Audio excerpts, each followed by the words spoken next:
You're locked into the RC3 Podcast, broadcasting live from the borderlands. That's right, ladies and gentlemen, South Texas ain't quiet no more. Like, sub, share the damn thing. Let's ride. All right, welcome to the RC3 Podcast. This is your home for politics, culture, and just enough Trump derangement to get me on some kind of ICE watch list.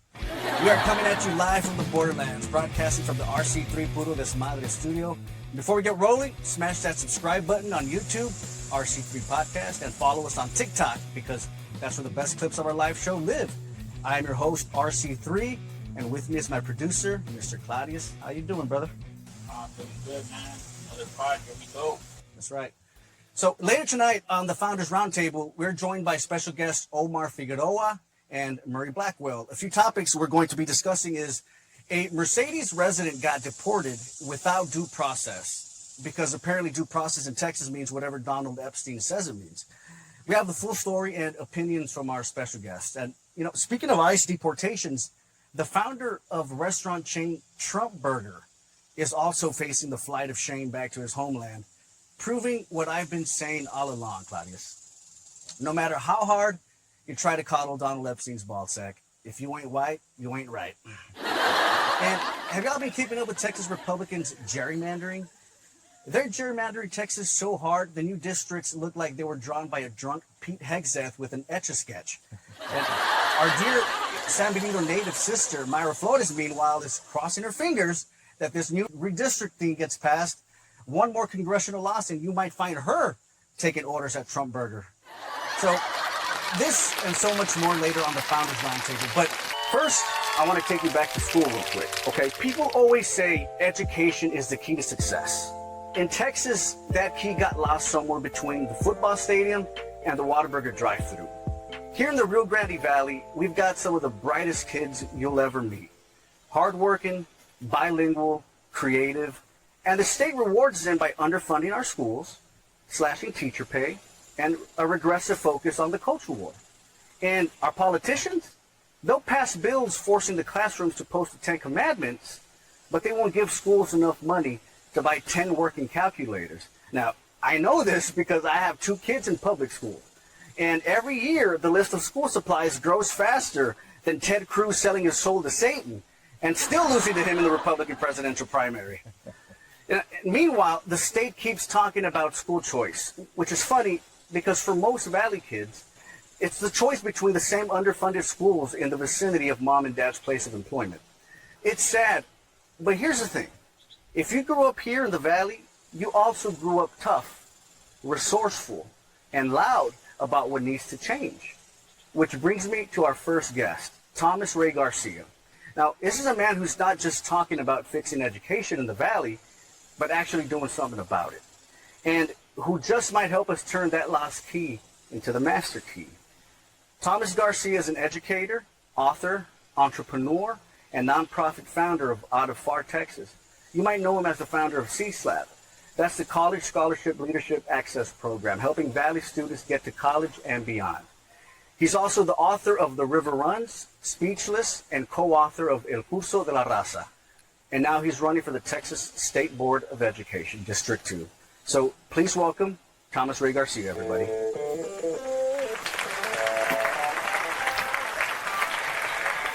Hey, Thomas. How you doing, brother? Yeah, good to meet you. Me It's good to finally meet you. I've been hearing so much about you. on. Oh, likewise. You know, we have a mutual friend named Danny. Yes. And he linked me to one of your Facebook posts.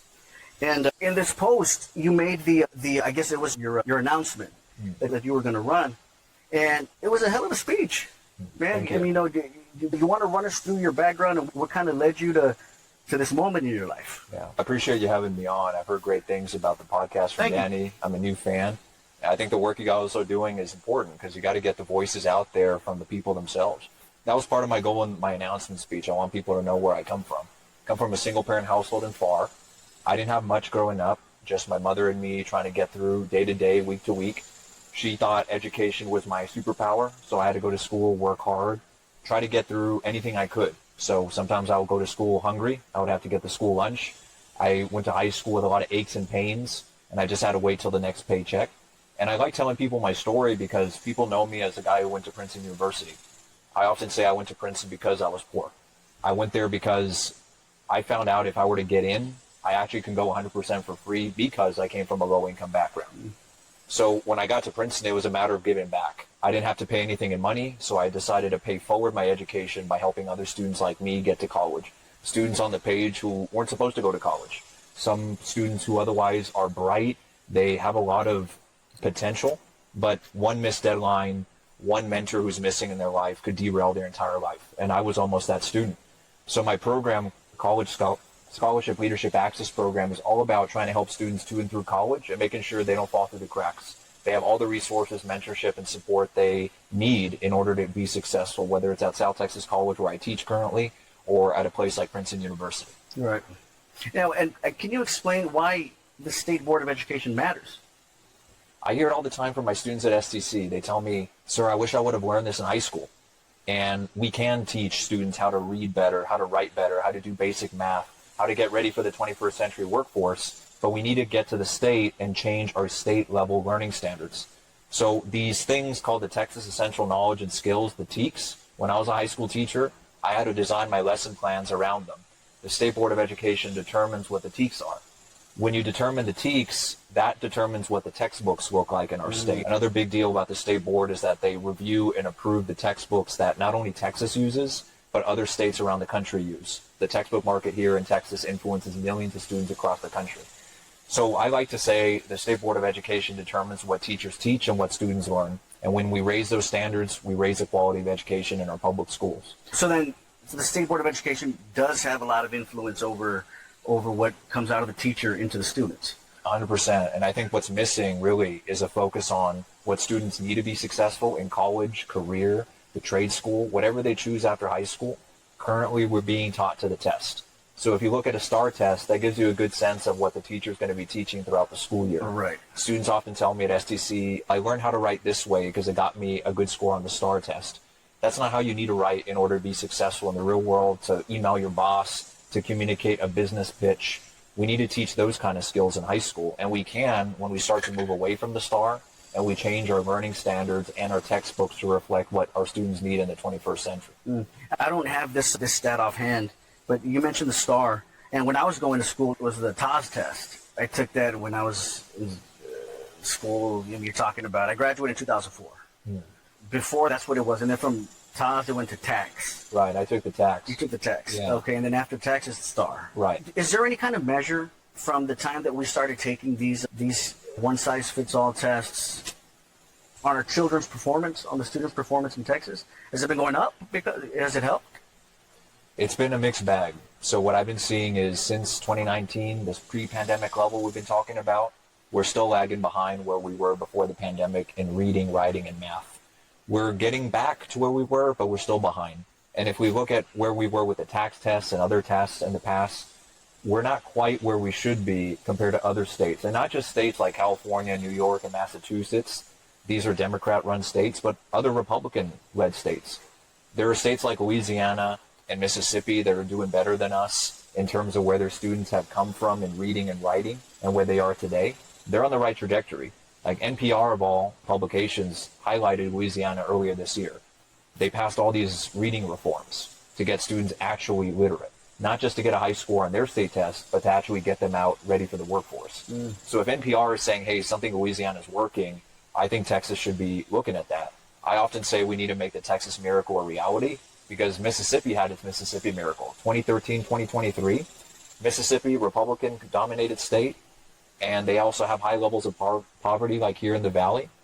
They were able to take their 49th in the country reading score level and take it to about number 20 after reforming literacy coaches, how they teach reading, differentiating instruction so students are reading at grade level, what they call the third grade gate, to where if you're not reading at grade level in third grade, you get held back a year. That way you're not set up for failure in the future. They did all these reforms that help them rebound. And we in Texas, I think, can do very similar things. We can see what's working in other states and implement it here. It starts at the State Board of Education, and then it takes some work at the Texas legislature to encode all this in law. I want to talk to you about how politics has affected the curriculum in Texas. Because you being in the business, you kind of know that Texas is there's a paralysis at the state level when it comes to cultural issues. And there had some people message me wanting to ask certain questions about that. Texas just passed Senate Bill 2, which establishes a massive new education savings account program. Think of the largest voucher rollouts in the country starting in 2026 to 2027. Selected families can get about $10,000 a year in taxpayer funds to use for private school, tuition, textbooks, therapy, even transportation. The program kicks off with a $1 billion budget over 2 years and could balloon to nearly $5 billion by 2030. Now, supporters hype it as giving parents real school choice. Critics say it drains local public schools. What say you, Thomas? I think school vouchers don't lead to school choice. So when I say I support school choice, I support investing in our public schools. Here in the Rio Grande Valley, I think we have some pretty strong school choice. We have a healthy mix of traditional public schools, public charter schools, and private schools. But what really determines whether a student can go to any of them is things like transportation, childcare, and other needs that we need to invest at the state level. I don't think the solution is pass a school voucher program that would defund public schools, therefore weakening the choices we have already, just so you can give the select few the option of going to a private school at a more affordable rate. And I say more affordable because there's no safeguard in place in the voucher program to stop a private school from jacking up the price $10,000 more. And I think, based on what the bill looks like, I think it's going to disproportionately help students who are already in private school. It gives them a big coupon, essentially. What I've seen in other states like Arizona, their school voucher programs end up bankrupting their education budget. I'm afraid that's going to happen here in Texas. Now, beyond the numbers, I'm concerned what's going to happen to students, because I often tell the story in the campaign trail. I was put in a private religious school when I was a kid. My mom wanted me to get a high-quality education, and she equated that with religious values. We learned the hard way that school was pretty much a scam. It was not accredited, which meant we were paying tuition, but if I graduated from high school there, I would have to go get my GED. We went to the high school Exactly. And so what's the point of going? And the teachers, over 90% of them weren't certified.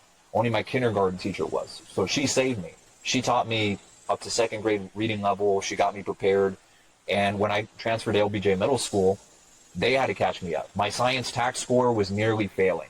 I was behind in math. I was very much behind in reading because I wasn't reading often at this private school. So sometimes we think private school high quality. That's what my mom thought.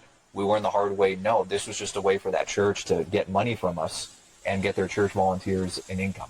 I'm afraid schools like that are going to get school voucher money. There's not a lot of safeguards in place to stop someone from opening up a school in a strip mall, be open for a year, which is the minimum requirement, and then get some students in and get the voucher money. I'm afraid we've opened Pandora's box. Now, so that's legal. Yeah, that's the school voucher bill that's signed into law, and it's going to take effect next academic year. I guess what my question is, before a parent signs up for a school like that, are they made aware that they're not an accredited school? Yeah, my mom learned the hard way. So somewhere in the fine print, that was apparently there. She was the only parent at the time who knew that. So I often hear Republicans talk about parent empowerment. I wish they would have met my mom, because she organized the parents in that school and said, do you know that when your child graduates from high school here, they're going to get a rock that's supposed to symbolize God's love, not a diploma? Over 90% of the parents didn't know that. So she was the one who raised the alarm bells. Many schools can be sneaky about it. I think they should be upfront about it.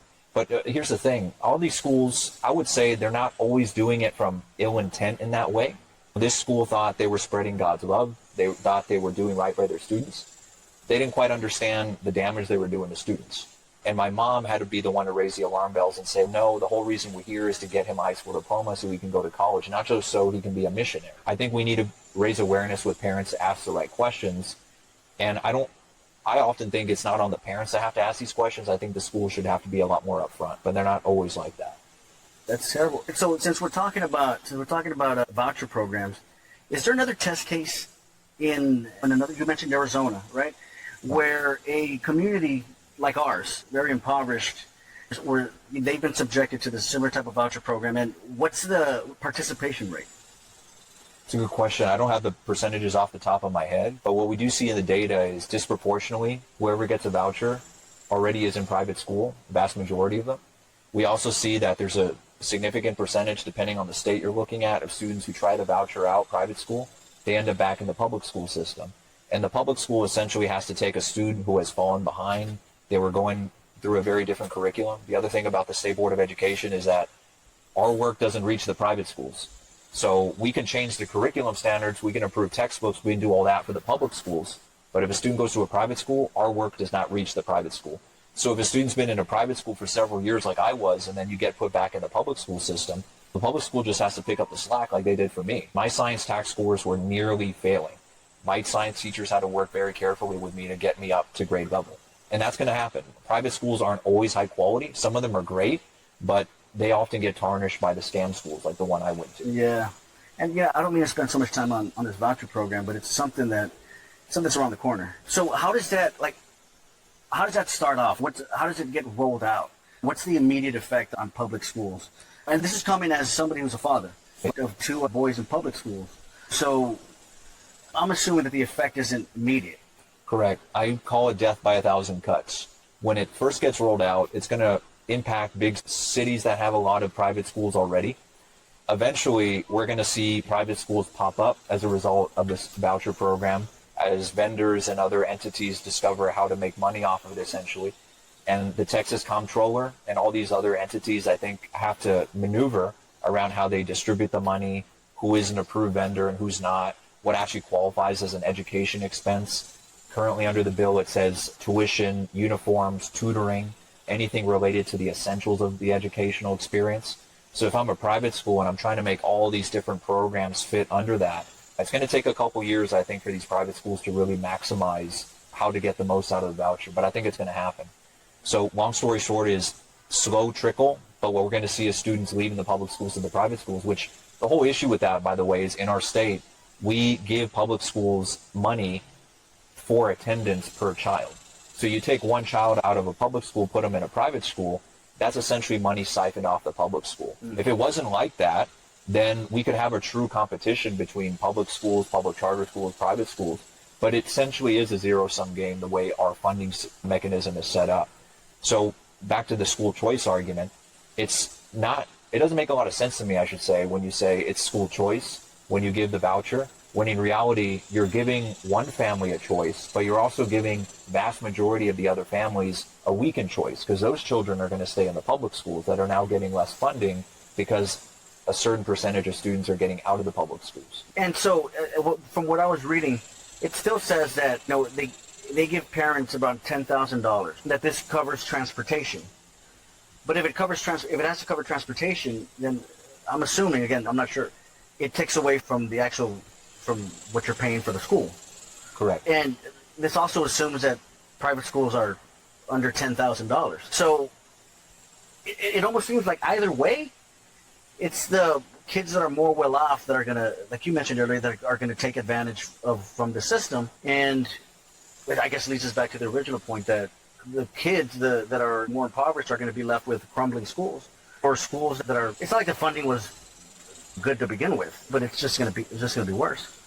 I agree. I think this is going to be a system where the more well-off families are going to benefit much more than any low-income family. I also mentioned that there's a priority list for vouchers. So if you're a student with disabilities, you can actually get up to $30,000 in your education savings account. But whether you're a student with disabilities and you can get into a private school is a whole other story. The thing about private schools is that they're not regulated the same way that public schools are, which means they can deny a student based on their disability.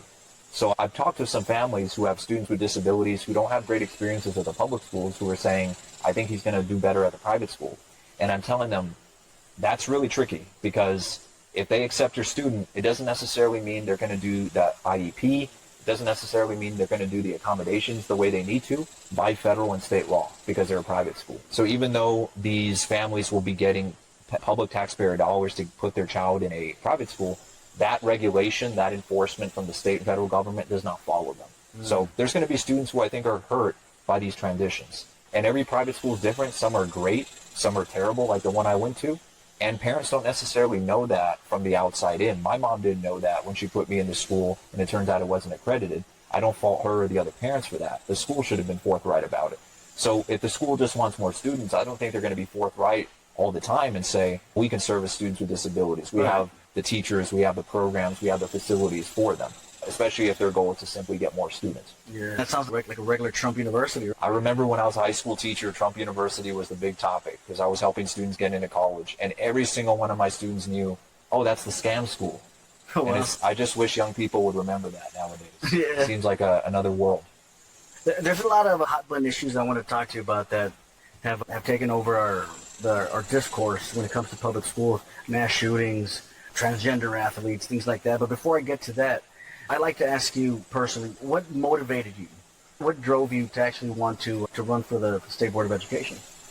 I first ran for the seat in 2022, right after the pandemic started winding down. I saw a lot of pain and suffering during the pandemic. I was tired of helping one student, one family at a time when I saw systems crumbling, families falling through the cracks. At the time, I didn't feel like our region had an education leader that would bring different entities together, the school boards, the nonprofits, the state lawmakers, the federal lawmakers. I hope to be that person on the State Board of Education because, yes, it is about going up to Austin 5 times a year, saying A or nay on board items, looking at curriculum, textbooks. But beyond that, 365 days out of the year, I want to be a board member that shows up in these 14 counties I would represent, from Hidalgo County all the way up to Matagorda along the Gulf Coast. I didn't see that happening, Democrat or Republican. Currently, the seat is held by a Republican based in Corpus Christi. He flipped the seat by 0.4 percentage points. I don't think he's been serving us well.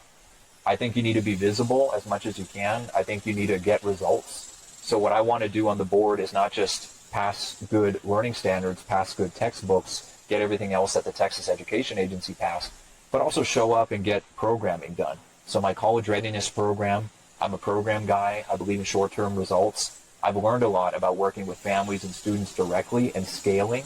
So I want to create new literacy programs. We have a 55% más o menos literacy rate here in Hidalgo County, extremely low compared to the rest of the state. We have students falling through the cracks because... What's the rest of the state at, more or less? We have other counties, in Oasis, for example, that's closer to 85%, and it fluctuates depending on the nonprofit looking at the data. But in my district, we have a county like Hidalgo that's hovering around 55, and we have another county in Oasis that hovers around 85%. And when you look at that disparity, students in colonias falling through the cracks, students whose English is not their first language falling through the cracks, a lot of students who live in our area. So when we implement these learning standards, when we pass these bills at the legislature, we need to keep those students in mind because those are the ones falling behind. Long story short, I see too many students falling through the cracks. I'm running again in 2026 because I don't believe our State Board of Education is doing right by its students. I think it's playing politics. It's lurching further to the political right. When I announced on Monday, I said my platform is not a Democratic or a Republican platform. It's a platform that puts progress over politics. In other words, it's an educator's platform. I would pass things that based on research, not based on politics, not based on religious beliefs. I think that's been happening too much at the state level. You don't think people hear that and they think, boring? I'm not joking. I really do feel like the Texas has been so co-opted by the culture war. Texas just passed the 10 Commandments law. And I don't know how you feel about that. I guess I wouldn't mind it so much if they were on top of their game when it came to other. I don't understand how you can look your constituents in the eye and pass a law requiring classrooms to display the 10 Commandments, and while cutting school lunches for the summer. How do you get away with that? How do they get away with that? Yeah. One thing is, I also said in my speech, every midterm, there's all these dynamic races, Senate, Congress, governor, and they're often defined by culture war issues, hyper-partisan issues. They get a lot of attention. The State Board of Education often doesn't get the attention it deserves, although in my opinion, it is one of the most important races because it influences students' lives on a daily basis. This 10 Commandments bill that was passed at the legislature, our State Board of Education member supports that. I don't understand how you can stand for public schools and yet support the erosion of separation of church and state. There's another argument that I wish people would think about. So you're 15, you're going to school, and then you see the 10 Commandments posted in every single classroom. You might get some 15-year-olds asking, why is this thing on the wall everywhere? And then a teacher might be honest and say, the government passed a law that said we have to put this on the wall.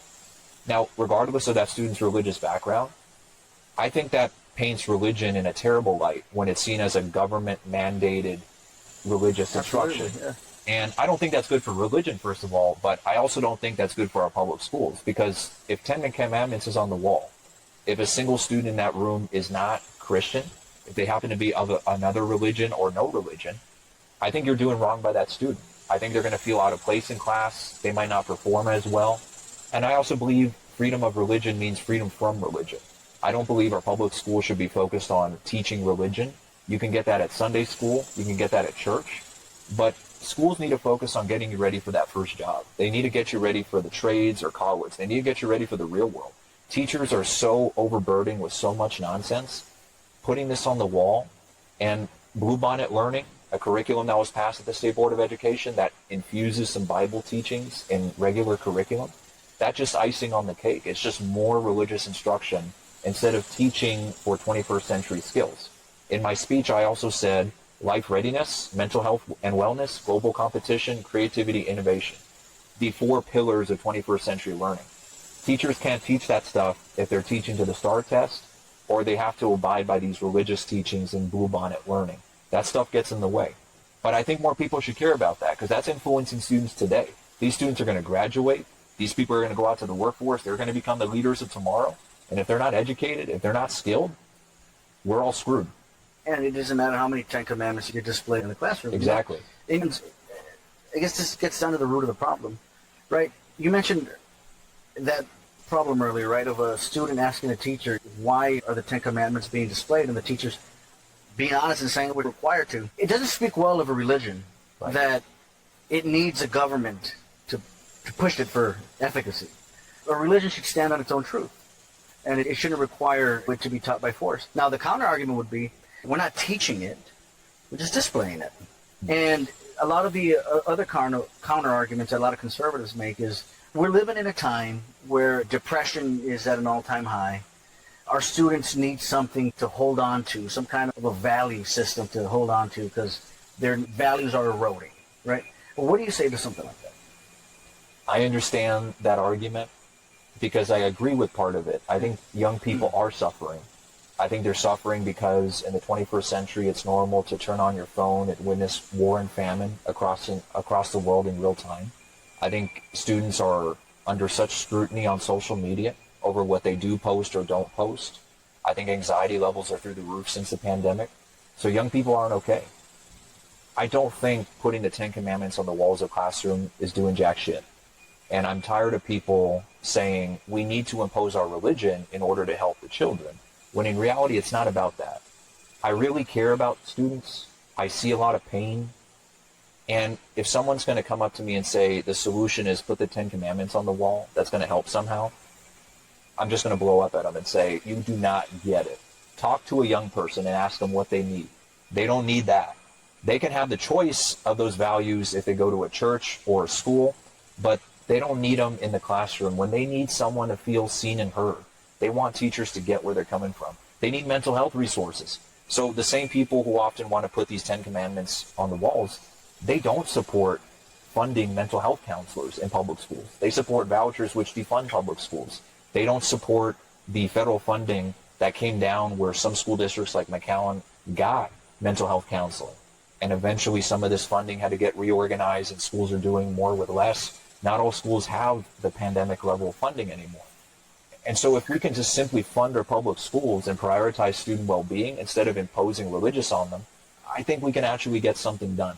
I think we also need to talk about the attention economy, because the reality is we have a government that's been talking about these statewide book ban lists as if the library book on the shelf is the real issue. That's a very simple solution a politician will sell you. Take the book off the shelf, your children will be safe. No, you have a supercomputer in your pocket in which you can scroll on social media. It doesn't matter how old you are. There's workarounds.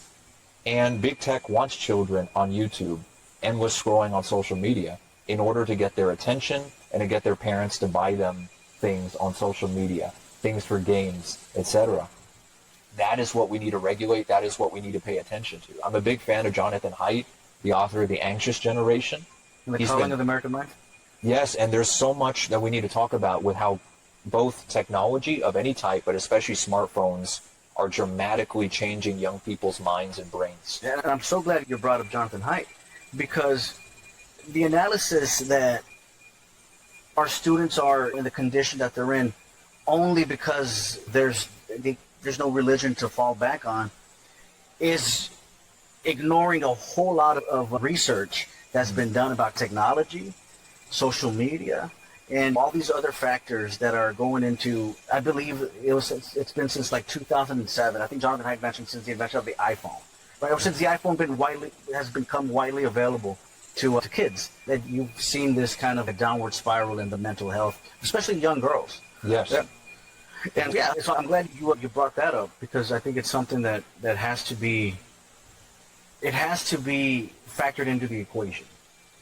And going back real quick, circling back to the Ten Commandments, presumably there's already lawsuits.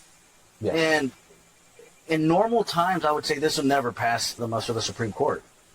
Today, we just don't know. I know recently Louisiana tried doing something similar, and they got struck down. Some things are just pretty clear cut. I'm hoping this is one of them. And it's like I mentioned earlier, I grew up in an evangelical household. I've since moved away from that. But I wouldn't mind if they did this, if they were taking care of business. If they, on this hand, were saying, listen, I think it'd be good for students to display the Ten Commandments. But on the other hand, they were kicking ass when it comes to funding, to paying teachers with what they should be getting paid, to school lunches, and they weren't just such assholes, man. But the fact of the matter is that's not what's going on, man. They're failing in one hand, and they're shoving you something else as a prescription. Yeah. Why I get so angry about it is that this is what politicians do. They say, put this on the wall, things will be fine. Take the book off the shelf, things will be fine. That is the most cynical stuff I've ever heard. I saw real suffering during the pandemic. These people need mental health funding, resources, counselors.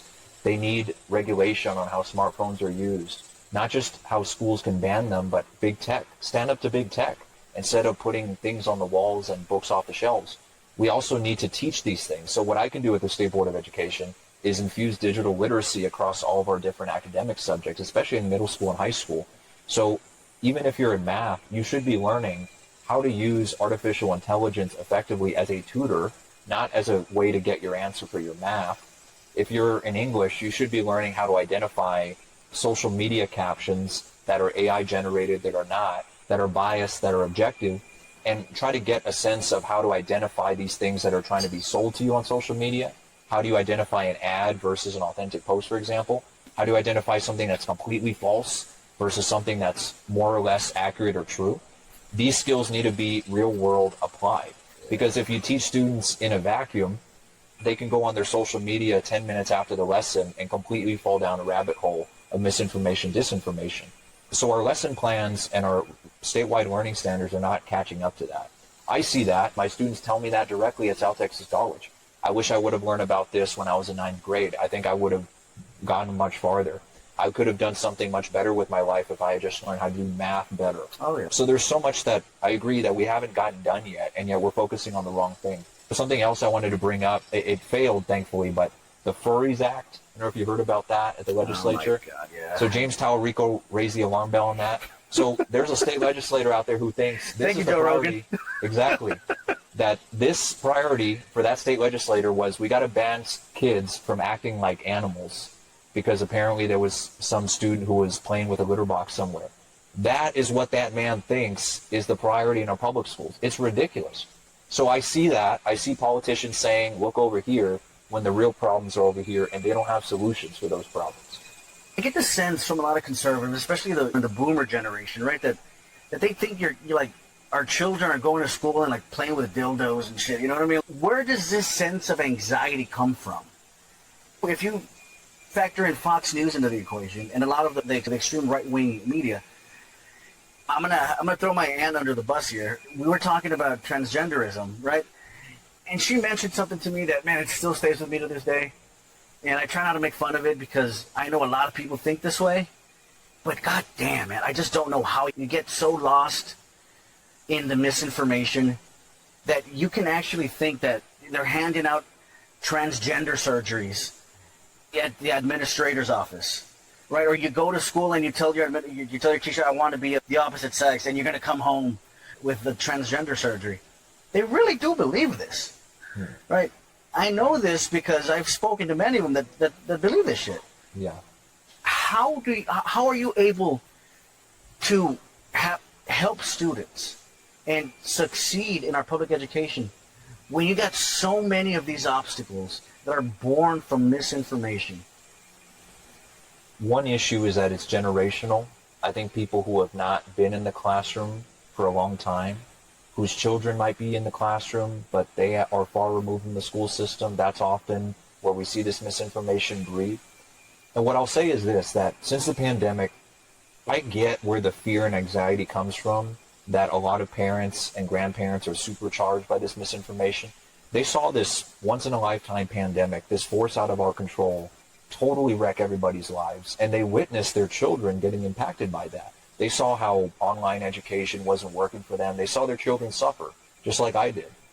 And so these right-wing forces came and said, the problem is the book on the shelf. The problem is these culture war issues. I think it is very easy to incite fear and division. That's what a lot of opportunistic politicians did back in 2022 and in 2021 when this wave started. I think now, 5 years after the pandemic, I think people are waking up. I think they see that these folks that they elected in 2021, 2022 on this hysteria are not getting things done on anything, not just on these fear-mongering items, but they realize that, okay, maybe taking books off the library shelves does not improve my child's education. What does? Maybe I'm taking this to the extreme. Maybe I need to actually go talk to my teachers, my child's teachers, instead of assuming that they're indoctrinating them. I like to think that I can be a mediator because I've done that my whole life, whether I was a high school teacher, my nonprofit, and now as a college professor. I got to engage the whole family as collaborators. So bring the parents into the classroom, let them see what's going on. Don't let political forces incite parents to go yell at school board members and say, you all should be fired because you're indoctrinating my child. If it gets to that point, something's wrong. And I think 5 years after the pandemic, I think we're seeing an awakening of people saying, okay, I sure hope so. That's not the solution. The solution is something much more complex. Now that's scary, that we are facing big tech. We're facing learning loss. We're facing huge mental health declines. That is scary and that's hard. But we need to elect people who are willing to tackle those problems, not these made-up culture war problems. I agree with you 110%. I think the difference between the way the Republicans do business and the way that the Democrats do business is that the Republicans do a better job in telling a story. Right. A story with heroes, with enemies, and solutions. Yeah, right? Yeah, you're speaking my language now. Even though it's all misguided and it's all bad faith, Democrats don't do that. The Democratic Party fails to do that year after year. Instead, they say, listen, the stats say this, the science says this, and they could be right, but it doesn't sell the what you're trying to sell. It doesn't win elections. Donald Trump came into office because he was able to tell a story, right? Where America is not great anymore. This is the reason why. Immigrants, the elites, ironically, and I'm going to do whatever I got to do to mass deportations or whatever. Right. It was a clear story. It was a clear narrative, right? The Democratic Party didn't have a narrative, and I don't know if we have a narrative now. Right. We're just seeing the Republicans govern so bad that we're just there. We're just we're just in waiting, right? To the next guy in waiting. Yeah, whereas reacting, hoping to be able to carry the baton when that time comes. Yeah, 100%. I see that. And I think one theory of Donald Trump, especially Donald Trump 2.0, I think Democrats have gotten in the habit of defending institutions because Donald Trump has always advocated for tearing them down. Some of these institutions are crucial. But in order for us to, I think, truly win back America, in order for us to make the case for democratic policies, we can't defend broken institutions. Now, my view, we shouldn't defund public schools, but we should admit where public schools are coming up short. I agree. I don't think public schools are teaching 21st century skills all the time. But the solution is not to defund them via school vouchers. That's a Republican option. The Democratic option should be, here's our solution. Replace the STAR so we can have teachers teach for tomorrow. Actually get an alternative vision for the future. Don't just be against what the Republicans are doing. So the way I put it is stand up for public schools, stand against school vouchers. What does that mean? You need to teach 21st century skills. What does that mean? I'm talking about life readiness, talking about shaking somebody's hand, looking them in the eye and saying, my name is so-and-so, I'm ready for that first job. So many of my students tell me directly, no one taught me how to do that. I didn't have a father figure in my life. None of my teachers taught me that. Taxes, financial literacy, digital literacy, all these things that seem common sense that teachers, at least when I was a teacher, just assumed someone else had that, somebody else is going to teach that. No one teaches it because it's not in our statewide learning standards. And students fall through the cracks. Democrats need to acknowledge that. I would even include logic in that. 100%. But yeah, you're talking my language here, man. There's a couple more topics that I want to speak to you about. You have time to roll? Yep. Let's talk about mass shootings, okay? Because, again, as a father who has 2 boys in public schools, over the last couple of years, there's been several instances in schools where we had scares where schools get shut down and they call us, letting us know, hey, like, this is what's going on. And it's an anxiety that parents have that they didn't have when I was in school. But I feel since Columbine, since the late 90s, it's just spiraled out of control and it's gotten worse. And I hear that Texas is the worst state for mass shootings. Now, why the paralysis when it comes to doing anything about this? Now, I know the first instinct is to blame Republicans, right? And you wouldn't be wrong. But this is something that, again, that goes back to the fighting spirit of the Democrats, right?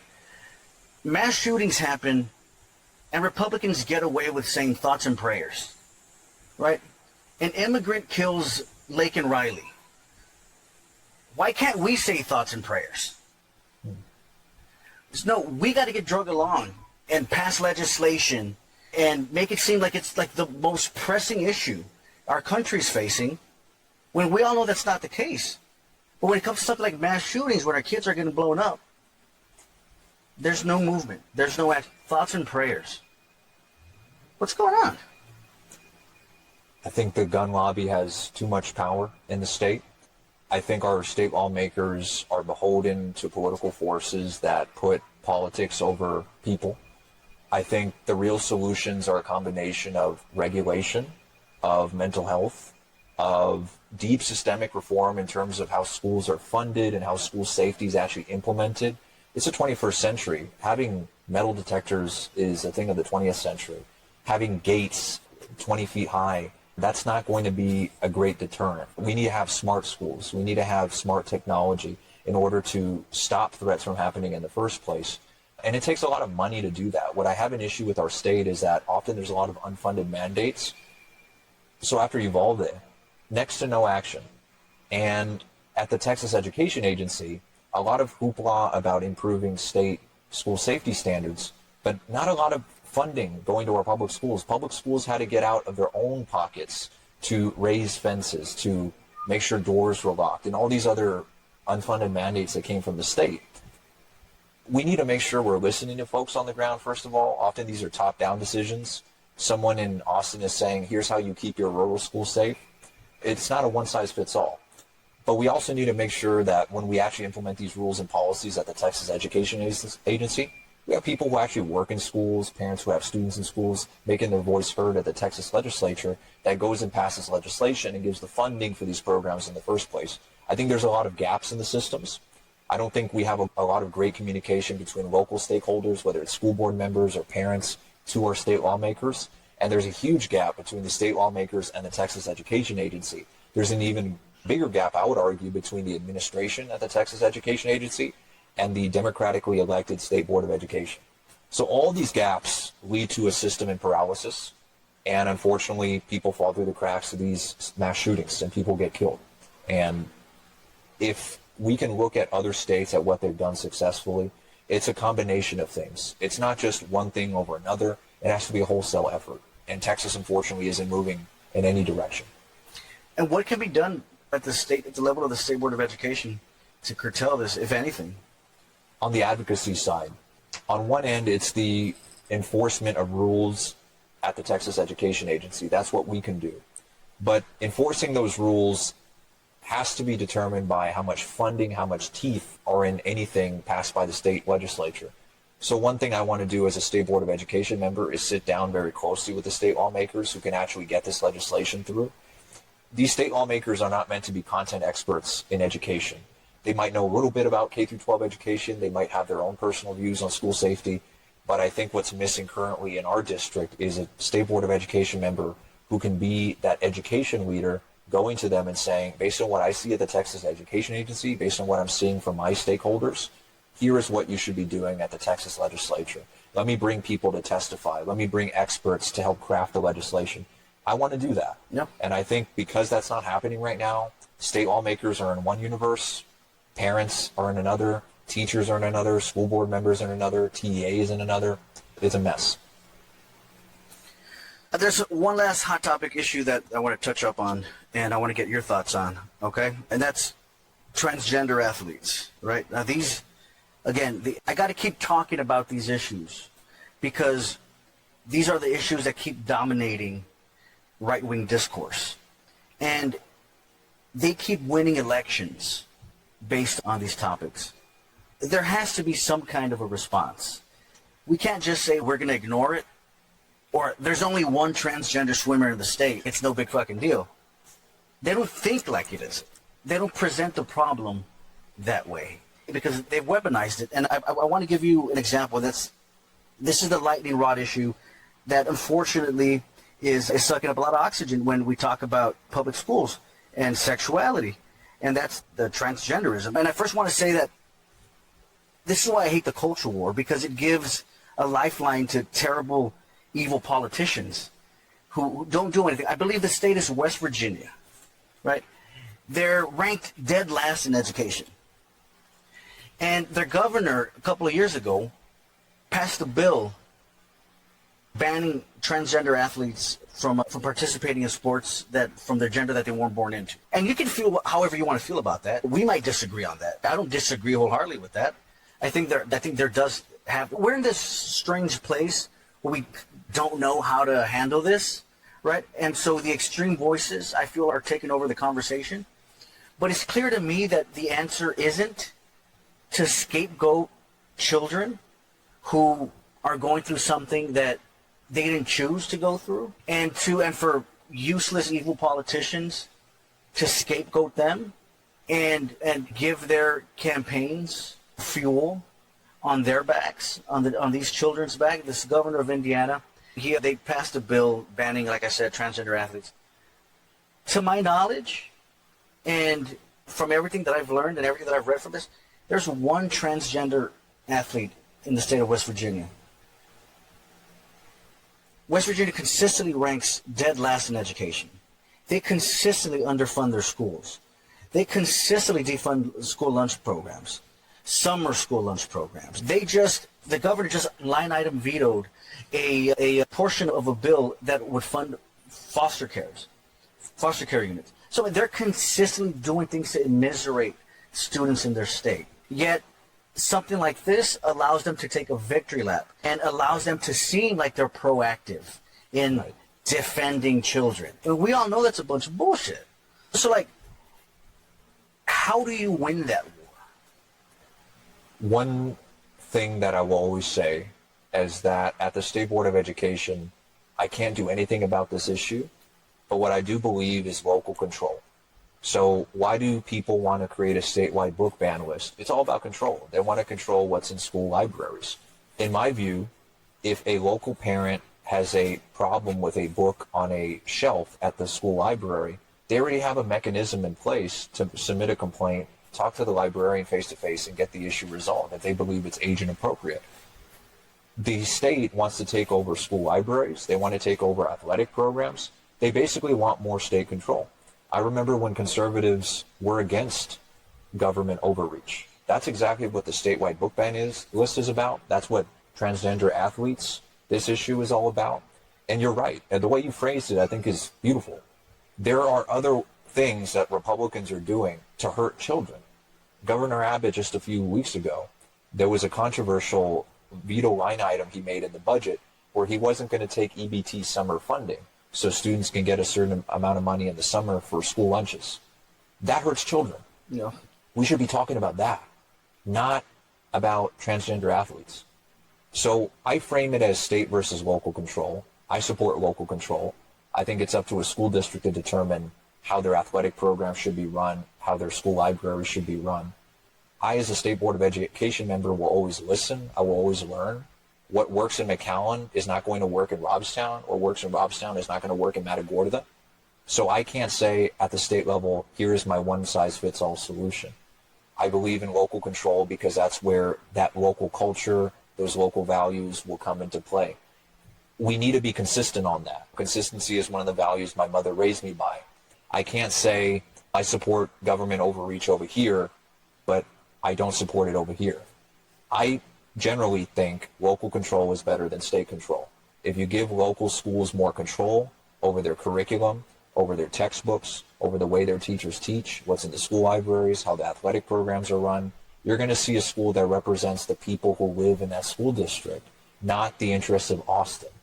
So I want to stay consistent on that. And I think one way we win that overall argument when people are insistent on nailing you down on an answer is you need to focus on what really is hurting children. If you're afraid of what's happening to your child because of the bathroom they're going to or the sport they're playing, let's zoom out a little bit.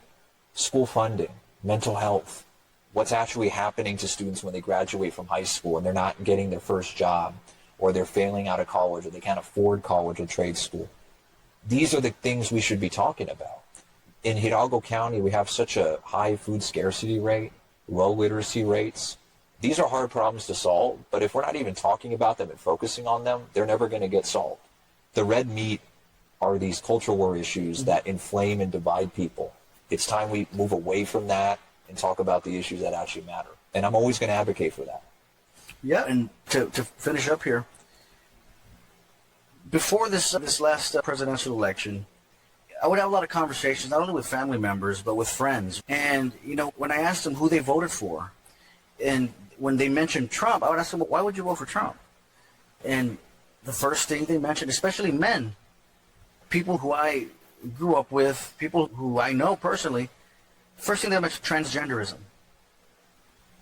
First thing they mentioned. And the next question is, why would that be your main concern? Don't you care about your kids? Don't you care about what your kids are being taught? And it's that.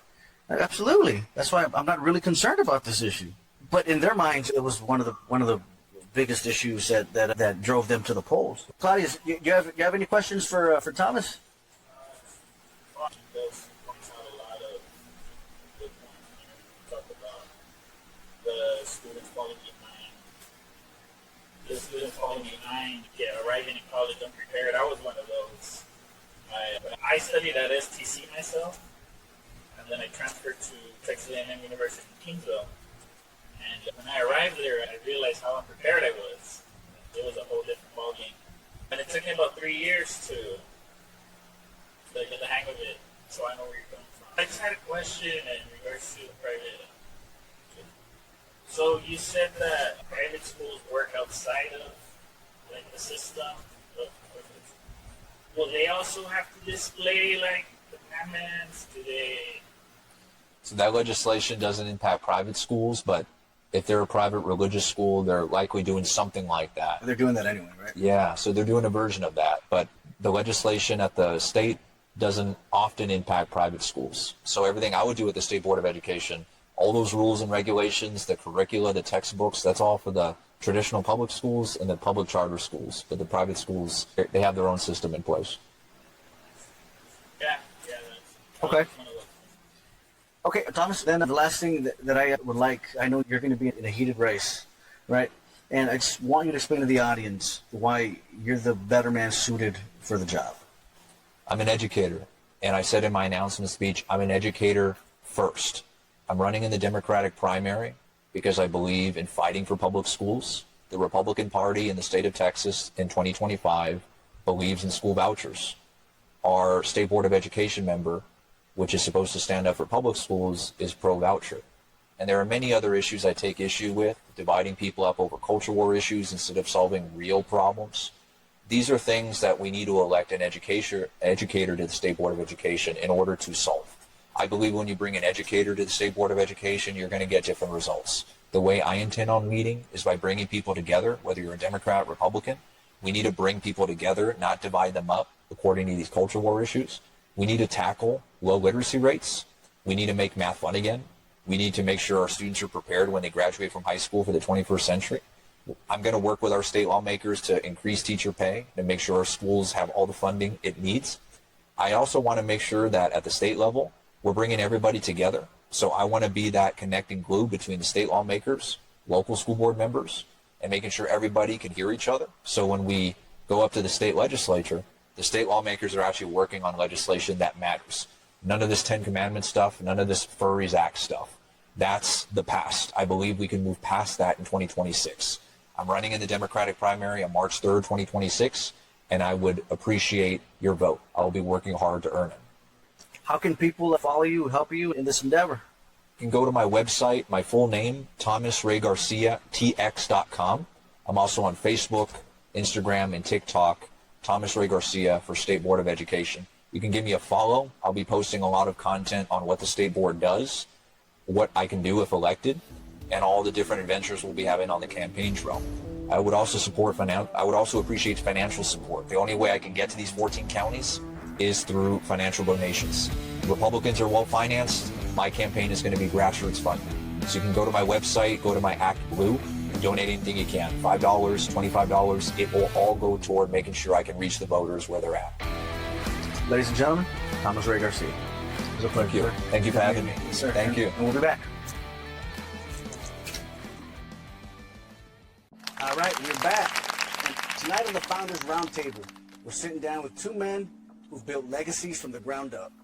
One through music and community, the other through molding world-class boxing champions. But first, a man who raised not one, but two world-class champion fighters, Brandon the Heartbreaker Figueroa and Omar Figueroa Jr., and trained them straight to championship gold. Omar Figueroa Sr. is the owner of Panterita's Boxing Gym, and he isn't just a boxing coach, he's a father, mentor, and the architect behind one of the Valley's most respected fighting families. All while working a full-time job. I saw it myself. Omar Figueroa, everybody. How you doing, Omar? Hey, hi. My name is Omar Figueroa Sr. and as you guys can see, I love boxing. I love the sport of boxing. I have to learn how to fight, to defend myself, and work. That's it. So we work together at the Postal Service.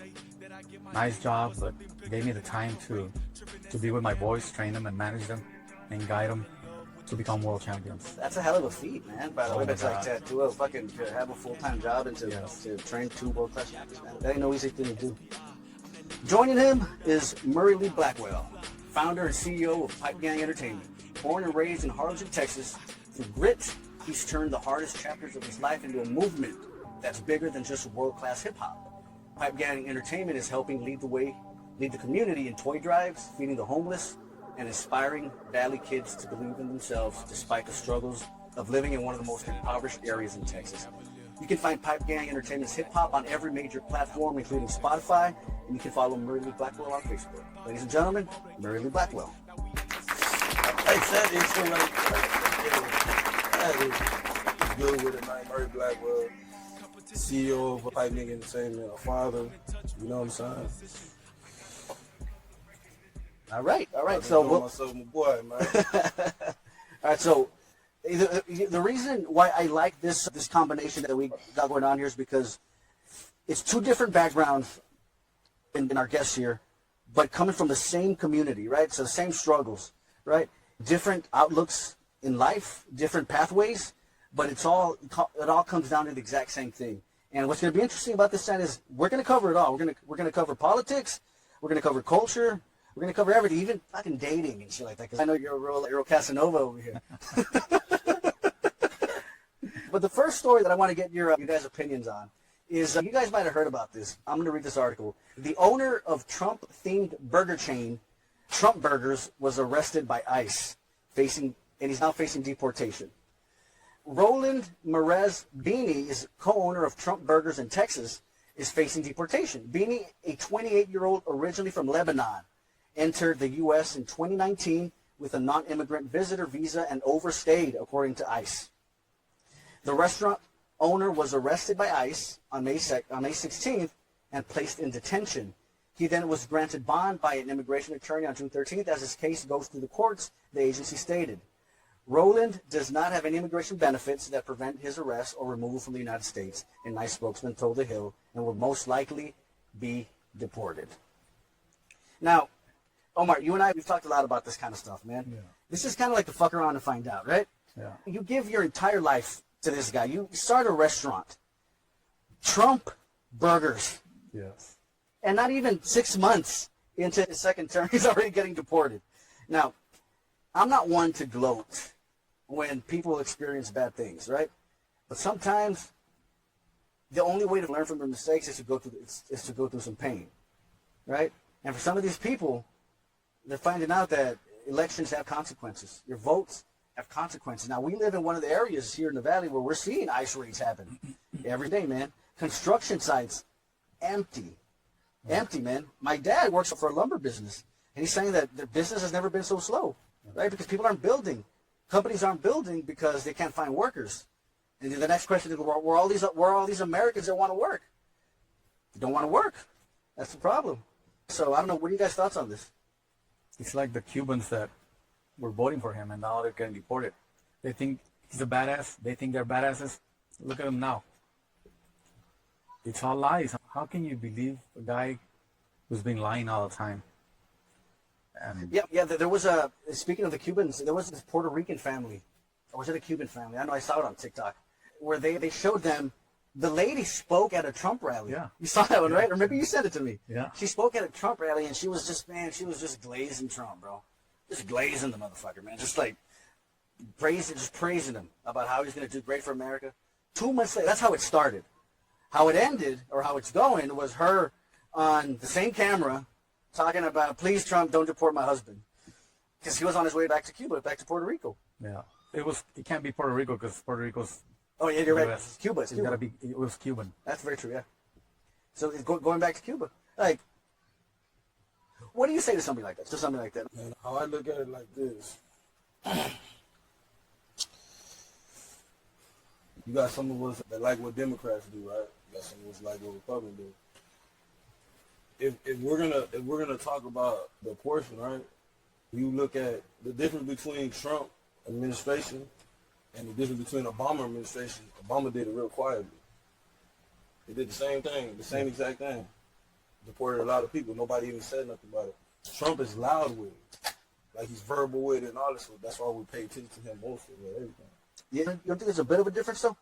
It's, if you want to be technical with it, they had more deportation when Obama was the president than Trump. So far. But Trump's been in for only 5 months. No, I'm talking about remember his first 4 years. They compared his first 4 years and Obama's first 4 years. That's why I didn't even know they were deporting people when Obama was on it because he was so quiet. So you're saying, because Obama did it, it's okay when Trump does it? No, what I'm saying is this, that we're talking like this because this man is public with it. All I'm saying, where was the same people that's talking about this right now when Obama was doing it? No, the reason why we're talking about it is because they're actively going into churches. Obama didn't do that.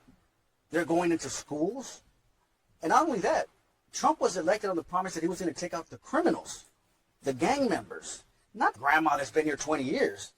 Obama didn't do that shit. Obama didn't even say it. No, but he didn't do that. No, I mean, Obama wasn't going into schools. There was a story that just came out 2 months ago where there was this dreamer. So he was born in Mexico, but his parents brought him over here at a very young age. So he had to spend his entire life here. This is his home. This is home. He doesn't know Mexico. On graduation day, he was in his cap and gown. ICE stops him on his way to the graduation and detains him. Doesn't even get to graduate. This was in a white community. He had all these white girls were on camera, all these white friends crying because he's a part of them. He's a part of the family. Saying, like, why is this happening? If you can find stories like that were happening during Obama, I got no problem condemning Obama. I got no problem saying fuck Obama. I ain't like Obama. You got to understand, I didn't know none of this. I never been one of them. I never really cared about politics. You know what I'm saying? I never really cared about it at all. But I've been around a lot of people that they'll send me stuff. See, if you send me stuff in to read, I'm not one of those dudes who's going to look at it and be like, it ain't nothing. Then read it. I love knowledge. I love any kind of knowledge that you can send me. And I don't know about it, I want to learn about it. Form different opinions and stuff. So if you send me something, I'm like, oh, wow. I respect that, If y'all remember, I made the shirt. I made Pipe Gang ENT, and it said, fuck your president, and that's on game. That was towards Trump. You feel me? So when people are seeing me doing all this, people are seeing me all this information. Like I said, I like to read. So when I was reading, I was like, wow. But so what year was that? That was 2020, 21. 2020. But then you did support Trump and Harris. So explain that change. I supported Trump because, like I told you, people send me some information, right? And it's, if, let's say this guy's a rapist. No, I'm not. This guy's rapist right here. And I don't know nothing about that. And I'm going with him. This is my guy right here. But you send me information about this guy being a rapist. Man, fuck this guy. He's gonna be my brother. My friend. Nah, it's just like my morals, what I stand on, right? Yeah. So when you send me information, I was like, wow, it blew my mind. Like, damn. So when Trump says like this, I'm black. But Biden's white as hell. You're not a black man if you don't vote for me. Man, I'm a nigga to the T. I'm not vote for you to be black. Fuck wrong with you? Like, it was weird to me. And I seen other black people like, oh, they're down with it. Like, hey, you know what I'm saying? You didn't vote for Biden? For real? I didn't vote for neither one. I didn't give a damn who won. You know what I'm saying? In my opinion, I didn't care. But why would I vote for somebody that tells me you're not gonna, if you're not black if you don't vote for me? I couldn't do that. I'm sorry, I couldn't do that. So when I seen about what Harris, you know what I'm saying, Harris want to pass all of this stuff, it's like this. People want to make everybody equal so much, bro. They want to make women and men equal so much. They put men in the women's sports. You feel me? Think about that. We need all the rights. Man, we'll never be equal. I don't give a damn what anybody do. We'll never be equal on earth. How it was supposed to be made, it's supposed to be made. We're trying to change it up. And we're trying to live on social media, bro. We don't live with morals and all this. We live what's going on social media. Do you feel me? We living on the social media era, bro. We're not going off of like real stuff. You know what I'm saying? Like you said, I'm out here doing works. Like, I'm not on social media. I've done a lot of works out here. Got people off drugs, all kind of stuff, right? That's how social media is now too. I don't really believe it, but I work for Trump. I'm gonna tell y'all like this. Look, I worked for Trump in September, October, and November of last year. In Philly. You were working for the Trump campaign? Yeah. Okay. Trump campaign for Justin Grice. Yeah, get his name, Justin Grice. You feel me? I'm telling you. Well, anyways, I was Justin Grice. And it was one morning we woke up, right? And we used to get books, like it say where to go, you know what I'm saying? The place where to go knock and stuff. You can pick places, you know, have 114 books. You go knock on each other, everybody's house and be like, hey, you want to vote for Trump or Biden, whatever, you know what I'm saying? So I went out there and I got a book. It said, we're targeting black man today. What you mean? I've been working for this 2 months, but I've never seen we're targeting Mexicans, never seen that. We're targeting whites, when I never seen that. And man said, we're targeting black men today. So when I brung it, this I knew it was weird, right? When I brung it up to the group chat, man, this is racist as fuck. What did Justin Grice say? He said, oh, yeah, man, you know what I'm saying? Don't worry, we'll change it. He changed it. But I screenshot it. Because I like, man, this is, you feel me? So when I messaged him and I told him, like, send my little voice message, I'm like, man, what are you doing? You feel me? He's like, oh, man, quit crying, man. It's not no racism. And after that, I was like, fuck your job. I didn't work for him no more. I was just riding around. You know what I'm saying? I didn't care who won. You know what I'm saying? For the last 3 weeks. You feel me? Yeah. But yeah, you feel me? So it was like a hard dose of reality. Yeah. But all I was looking at this like this. Look, this is my opinion. Democrat and Republican, bro, they ain't for us. Man. They're not for the people. I don't care what anybody says. You can't show me where they're not for us, dog. If we want to get somebody that's for us, we got to get somebody that's for us. And those people are not. They don't give a fuck if we live or die, you know what I'm saying? They get our votes. If you notice who they go for, when a Republican and Democrats, they go for the poor community, bro.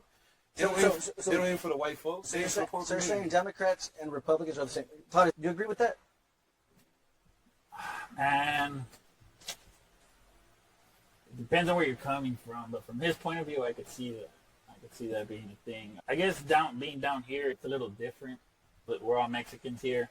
But if they put you in a place like they put him, then you can see the differences. But okay, so Omar, do you think there'd be a difference for us Mexicans if Harris was president right now, as far as like ICE deportations and all that? Yes, of course, different, yeah. So somebody's better. All right, for our community. Harris was doing the debate, right? She was doing like a little rally in Philadelphia. 2 blocks down from where it said, there's dudes like this, women like this, on drugs, on dope. How's that her fault? No, but I'm showing you something. Look, you care about people, right? If I say I care about people, look, I'm not going to walk by a dope fiend. I care about people. Think about this. I care about people. Oh, listen, I care about people. So that means everybody, bro. We can't just because this guy, yo, man, this guy's a piece of shit. You know what I'm saying? Hey, she did this. You know what I'm saying? No, you just got on the podium and you told everybody that you care about people. But why is that standard always present for the Democrat? No, it's for everybody. And the Republicans could have such a low standard. It's for everybody. And nobody ever brings that up. No, it's for I everybody. mean, but you're saying that because she didn't go by and help every homeless person. That I don't even understand the point. What's the point? Sending people to jail ain't supposed to go to jail. Like, it's a lot of people to jail that they're supposed to go to. So you got to understand. See, y'all might like it. Y'all might, like, this is mine. I went to prison for 10 years if somebody didn't do it. You feel me? I was in prison. I got beat up in there. You know what I'm saying? All kind of stuff. I lost friends while I was in there. You feel me? I went through it. So you can tell somebody that went to prison for something he didn't do to vote for somebody that's putting other people in prison for something good? Come on, G. Come on. Dog. If you think that's what I'm saying, that's not what I'm saying. No, but I'm just saying. I'm saying, look, in American politics, we get two choices. That's all we get. We don't. Yes, we do. We can create a third choice, but that's us. We don't do it. Okay, so in 300 years of the existence of our country, a third choice has never been present. No. Have you ever seen people come together and do it? People will come together for some bullshit, but they won't come together for what you're talking about. Yeah. Listen, if that were to happen, and a good third option that could win was present, people would vote for it because people are tired of the two-party duopoly. I don't disagree with you. But what I'm saying is, practically speaking, right? In 2028, 2024 that just passed, we get two options. Whether we like it or not. And that was Biden, that was Harris, and that was Trump. Now, a lot of people said, you know what, I'm not going to vote for Harris because I'm a single issue voter and my issue is abortion. I don't like that she's for killing babies or whatever. And in America, you could have that view. You could say, I don't agree with the fact that she jailed a whole lot of black people when she was in California. That's legitimate. I'm not going to stand here and say, hey, man, you're fucked up for feeling that way. I can't do that. All I can say is, listen, when you measure them up pound for pound, Harris versus Trump, and we're seeing it now. Harris predicted if this motherfucker gets in office, shit's going to go downhill in 6 months. Look at everything around you. It's fucking going downhill. The economy's tanking. These tariffs are tanking. We only get two choices. Me personally, I vote a lot on economics. And I didn't like the shit Donald Trump was saying about immigrants, poisoning the blood of our people. What do you think that means, man? Steve Miller and his homeboy. Donald Trump said this about Stephen Miller. If it was up to Stephen Miller, everybody in America would look like him. That's not me and you, bro. That's not us. You know what I mean? I could put up with some of Harris's bullshit. But the more pressing problem was what we're seeing now. And we're seeing it. We're seeing it, man. Right now, man, we have the freedom to do so much stuff, bro. Like us, man, look. If you think about it, how they're taking man now, like we can't be masculine. We can't be tough. That's bullshit, Marty. Hold on, you're saying it's bullshit, but what I'm saying is real. Nobody's ever stopped me from being masculine. No, that's if I see your statuses, look, when I see your status, I'm going to show you something. Nobody's going to stop you, but the people that comment on there, they on bullshit. Am I right? The same thing with me. I'm just showing you, they want man to be pussies now, bro. Man, Omar. Man, that's what it is. As a boxing trainer, as a trainer of 2 world champions, man, has anybody ever made you feel like you couldn't be masculine? No, no way, no. I'm not saying that they can't make y'all feel like that. I'm talking about the agenda they're trying to push. We got to talk about the agenda. You don't got to feel like that. Just because things like people talk about cocaine. I hate that shit. I can't stand that shit. I was 12 years old, nigga put me on crack. I don't like it. But people push that agenda. I'm a different person, bro. Like I stand on shit that other people won't stand on. The shit I stand on today, I'm going to stand on that shit until I'm dead. You're not going to change. But you just said earlier that with the right information that you could read, I'm talking about me. You could change your mind. Me as a person. Oh, that's fine. But go back to the idea that we're not allowed to be masculine. And there's this agenda that's flesh that out for me because I don't see it. Make me understand. Because the main thing Washington was pushing, trying to give women the power. You feel me? Women needs the power, right? She brought out Megan Thee Stallion, bro. We got Alicia Keys. We got all these women that talk women empowering, right? She brought out Megan Thee Stallion, a hoe, nigga. It's a hoe, popping ass. I'm a black man, G. I got a mom. Got a black mom, a black woman as a mom. I got black sisters, bro. Do you feel what I'm saying? So when I seen that shit, that ain't what represent black, bro. That's trash. But on the other side is Donald Epstein. Donald Epstein, what you mean? It's Jeffrey Epstein's best fucking buddy. But it goes back. Gonna change me, though. No, I know, but you're making the point that you didn't like the way Kamala Harris was trotting out all these, in your words, hoes. Because you're not about that kind of life, right? Yeah. I got 2 daughters. But I mentioned earlier that we only get two options. On the other side is we're now finding out is a pedophile. Don't tell me you haven't been following this Jeffrey Epstein thing. Man, gee. Hey, look, check this out, man. For what I see, just like Diddy's supposed to be a pedophile too, right? And he's a freak ass nigga. You know what I'm saying? And he's about to get what? A pardon from Trump. But I'm showing you though, he's just a freak ass nigga. There's niggas out here in the valley. I've been to parties, nigga. I've been all this. Niggas done some freak ass shit. No, I'm just showing you though. I'm not talking with little kids. You're a predator when you fuck with little kids. I've never heard about Donald Trump fuck with no kids, G. I can go fuck with a female tonight and she don't like the sex. She don't like what I did with her. Hey, he took advantage of me. No, I did. Got the video right here. If I sent you a video, listen, if I sent you a video of Donald Trump talking about his own daughter who was 9 months old, that she has her mother's legs, and hopefully soon she'll have her mother's titties, will you change your mind about that? A video. If I showed you a video of Donald Trump on The View with Ivanka Trump, his daughter, saying that when asked, what do you guys have in common, he says, sex. Are you going to sit there and tell me that's completely above board? And that the fact that Kamala Harris brought on Megan Thee Stallion is so offensive that that's the only better alternative? A 60-year-old guy, Donald Trump, decides to have a teenage modeling agency where he admits to walking in on underage girls. All of this is on record. You could read it. Underage girls. I haven't seen none of that. It's out there, man. It's out there. So that's what I mean when I say that we got 2 options. Yeah, Kamala Harris is trotting out Megan Thee Stallion. Maybe she shouldn't have done that. But on the other hand, you got this motherfucker who's involved in some dark, shady shit. And now, somehow, for some reason, after promising that he was going to release the Epstein files, suddenly he doesn't want to release the Epstein files. I wonder, why do you think that is? I want to know. It's crazy. No, it's something that we got to come to terms with, man. There's one thing that really it peeves me a little bit, is when we look at like the Democrats and say, man, these guys are degenerates, and we go for this other guy. And this other guy ends up being 30 times worse. But this is me though. It's like I tell you, like, we're built on in America to follow something. We can't create shit though. When I get on this shit, when I get on the internet and I talk about creating shit, people talk down on me, dog. Why? Because they're following. I don't give a fuck about the law. When it comes to me, like what I believe in, I don't care about none of that shit, G. This is me as my opinion. Right? No, and that we could agree on, because I'm pretty sure even Omar gets a lot of hate. Yeah. Like, why we can't start something, G? Just think about that. I don't believe there's just 2 things. That's why they killed that's why they killed Malcolm X. Because he didn't believe that. He want to start something different. I don't give a fuck about what y'all think we should do. You mad at me because I want to get money from that trash? That's a trash person, bro. Y'all are my people. Guess what? Who killed them? Black people. Man, you can't ruin our money like this, nigga. Boom, boom, boom, boom. They wanted to follow, G. It's like a lot of, it's the same thing in the Valley. I'm from the Valley. I'm born and raised. There's Mexicans that follow other shit than follow their culture, bro. I'm sorry. That's what that is down there, dog. I'm born and raised here. I'm not from nowhere else. You know what I'm saying? You see it all the time. Like, you feel me? Like, we hate each other. Mexicans hate Mexicans. Blacks hate blacks. So we just try to run with what we can, dog. Instead of coming together. Nigga, we come together. Can't nobody fuck with us in this U.S. We don't have that type of mind frame. We fighting. Look what we're doing. We're talking about these presidents. The presidents, nigga. Why we can't create something? I see you posting. I see my cousin the same shit because they're both bi. I want to talk about us, dog. Like us. We need to find somebody for us. We're complaining about people that ain't never gonna help us, G. But here's my counter to that. How do you bring yourself up if you don't have a critique of the current system? So every time I post, I'm critiquing the system as it is, right?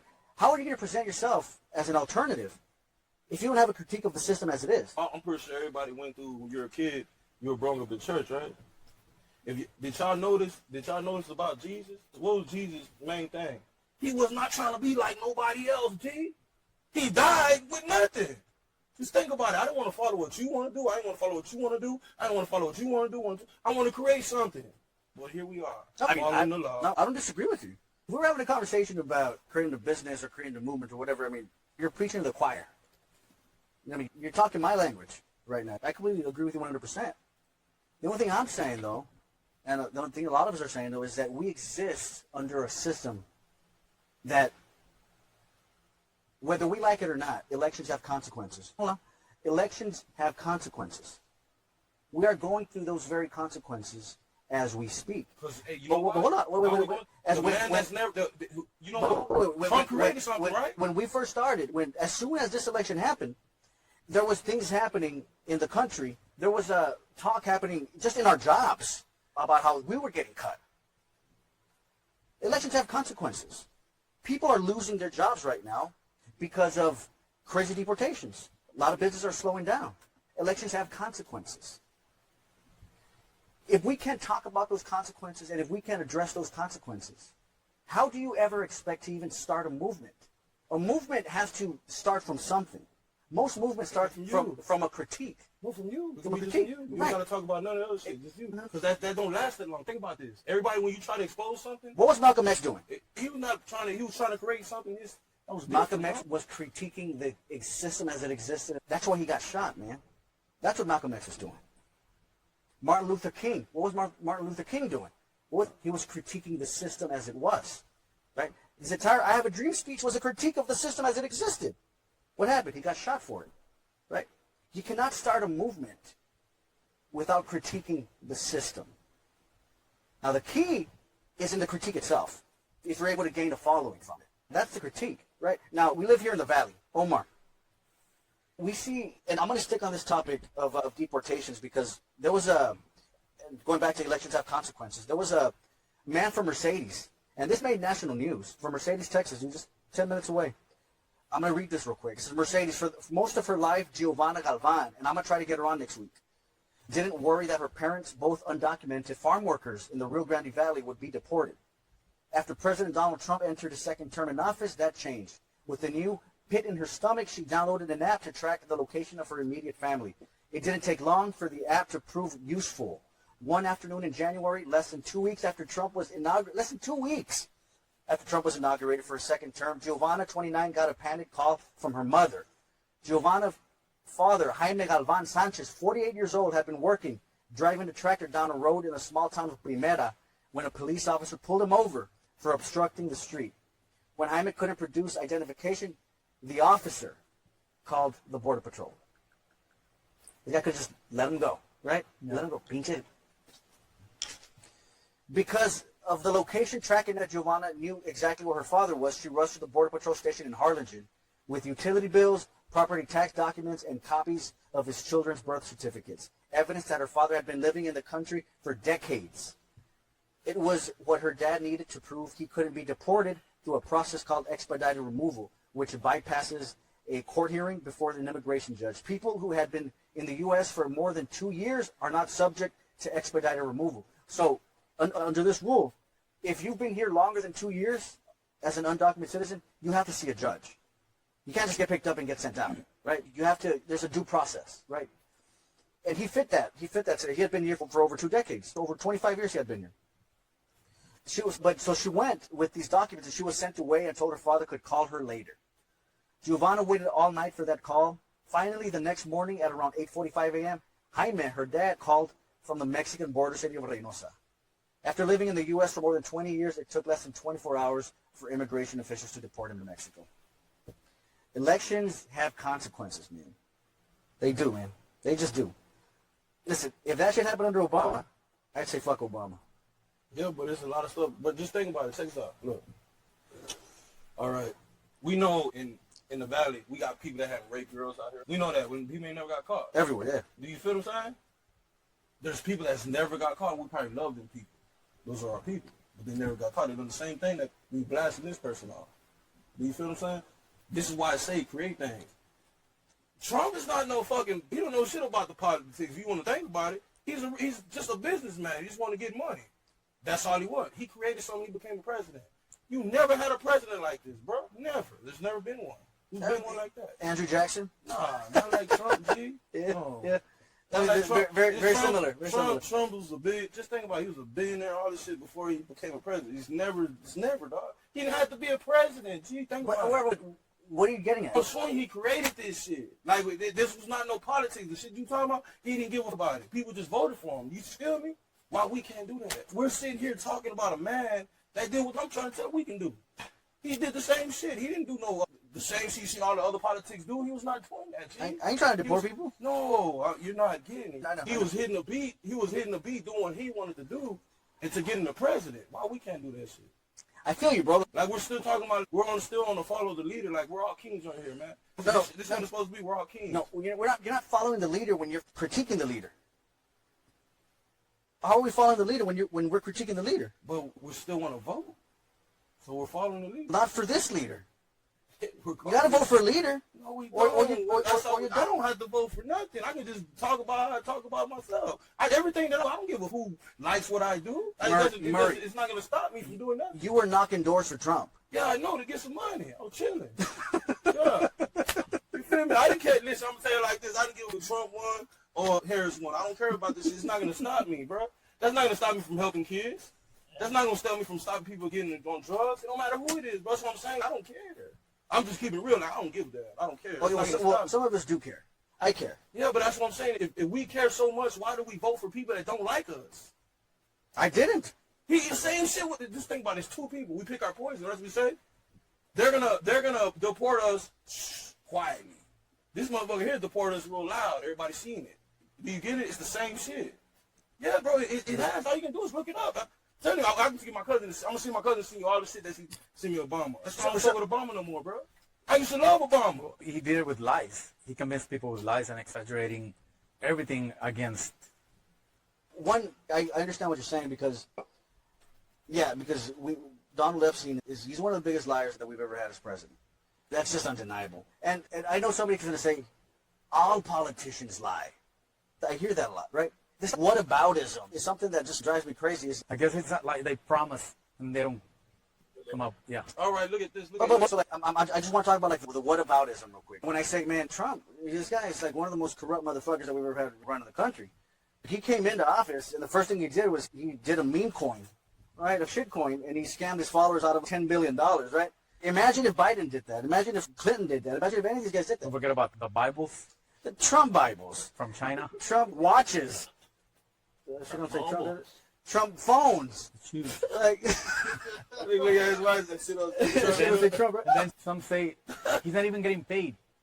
He's making 1,000 times more than that. Listen, in 6 months, Trump's own worth went up $8 billion. How'd that happen? He runs a mobile flea market from the White House, bro. He's like a lobbyist, but his own lobbyist. And you know, and here's the thing. So I point these things out, right? Like, we've never had a president that's just, there's corruption, right? Like, we understand that politics is dirty business. Politics is dirty business. There's like everyday political corruption that's just around right here. And then there's just like Trump corruption. And what drives me fucking crazy is when I say, hey, listen, man, this shit is fucking terrible. And when somebody says, yeah, but what about this right here? But it's the same thing we're doing with Trump, though.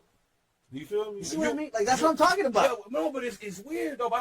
I've never been like this. I don't know how to ride with shit, dog. I don't know how to do that. So I'm in jail. I got in a fight a lot. Why? So I don't know how to ride with shit. When I feel it's fucked up, I'm not. Check this out. Look, I'm going to show you an example. All right. In jail, there's a dude that was fucking with punks. He was smart as fuck. He was what? Fucking with punks. Like in man, he was getting booted. You know what I'm saying? He was 5'8". We whooped his ass. Beat the shit out of him. Dogged him out. You know what I'm saying? When this dude that was damn near 6'7", he did it. Oh, man, that nigga cool. Now you know how to fight. Oh, you want to ride with him because we're scared he'll beat our ass or something. Shit's weird, bro. We're not going to mess with this guy right here because he'll whoop our ass, but we can beat this dude's ass. You feel me? I'm not but like... I'm going to use that same example. Weird. Isn't going after Trump and critiquing Trump going after that 6'8" guy? What you mean? Going after the powerhouse that is Trump and his administration. Yeah, and niggas beat that ass. Is going after that 6'8" guy. Yeah. So we're not scared. No, I'm talking about it's the same shit though. Like you feel me? Like it says out, we whooped their ass. We didn't do that. We just want to whoop Trump's ass. I'm one of those dudes that want to bring out facts. He's not the only one. Now, if nobody's ever did this shit, fuck yeah, fuck Trump. Fuck it. We gotta say, if we're gonna say fuck one sex offender, we gotta say fuck them all.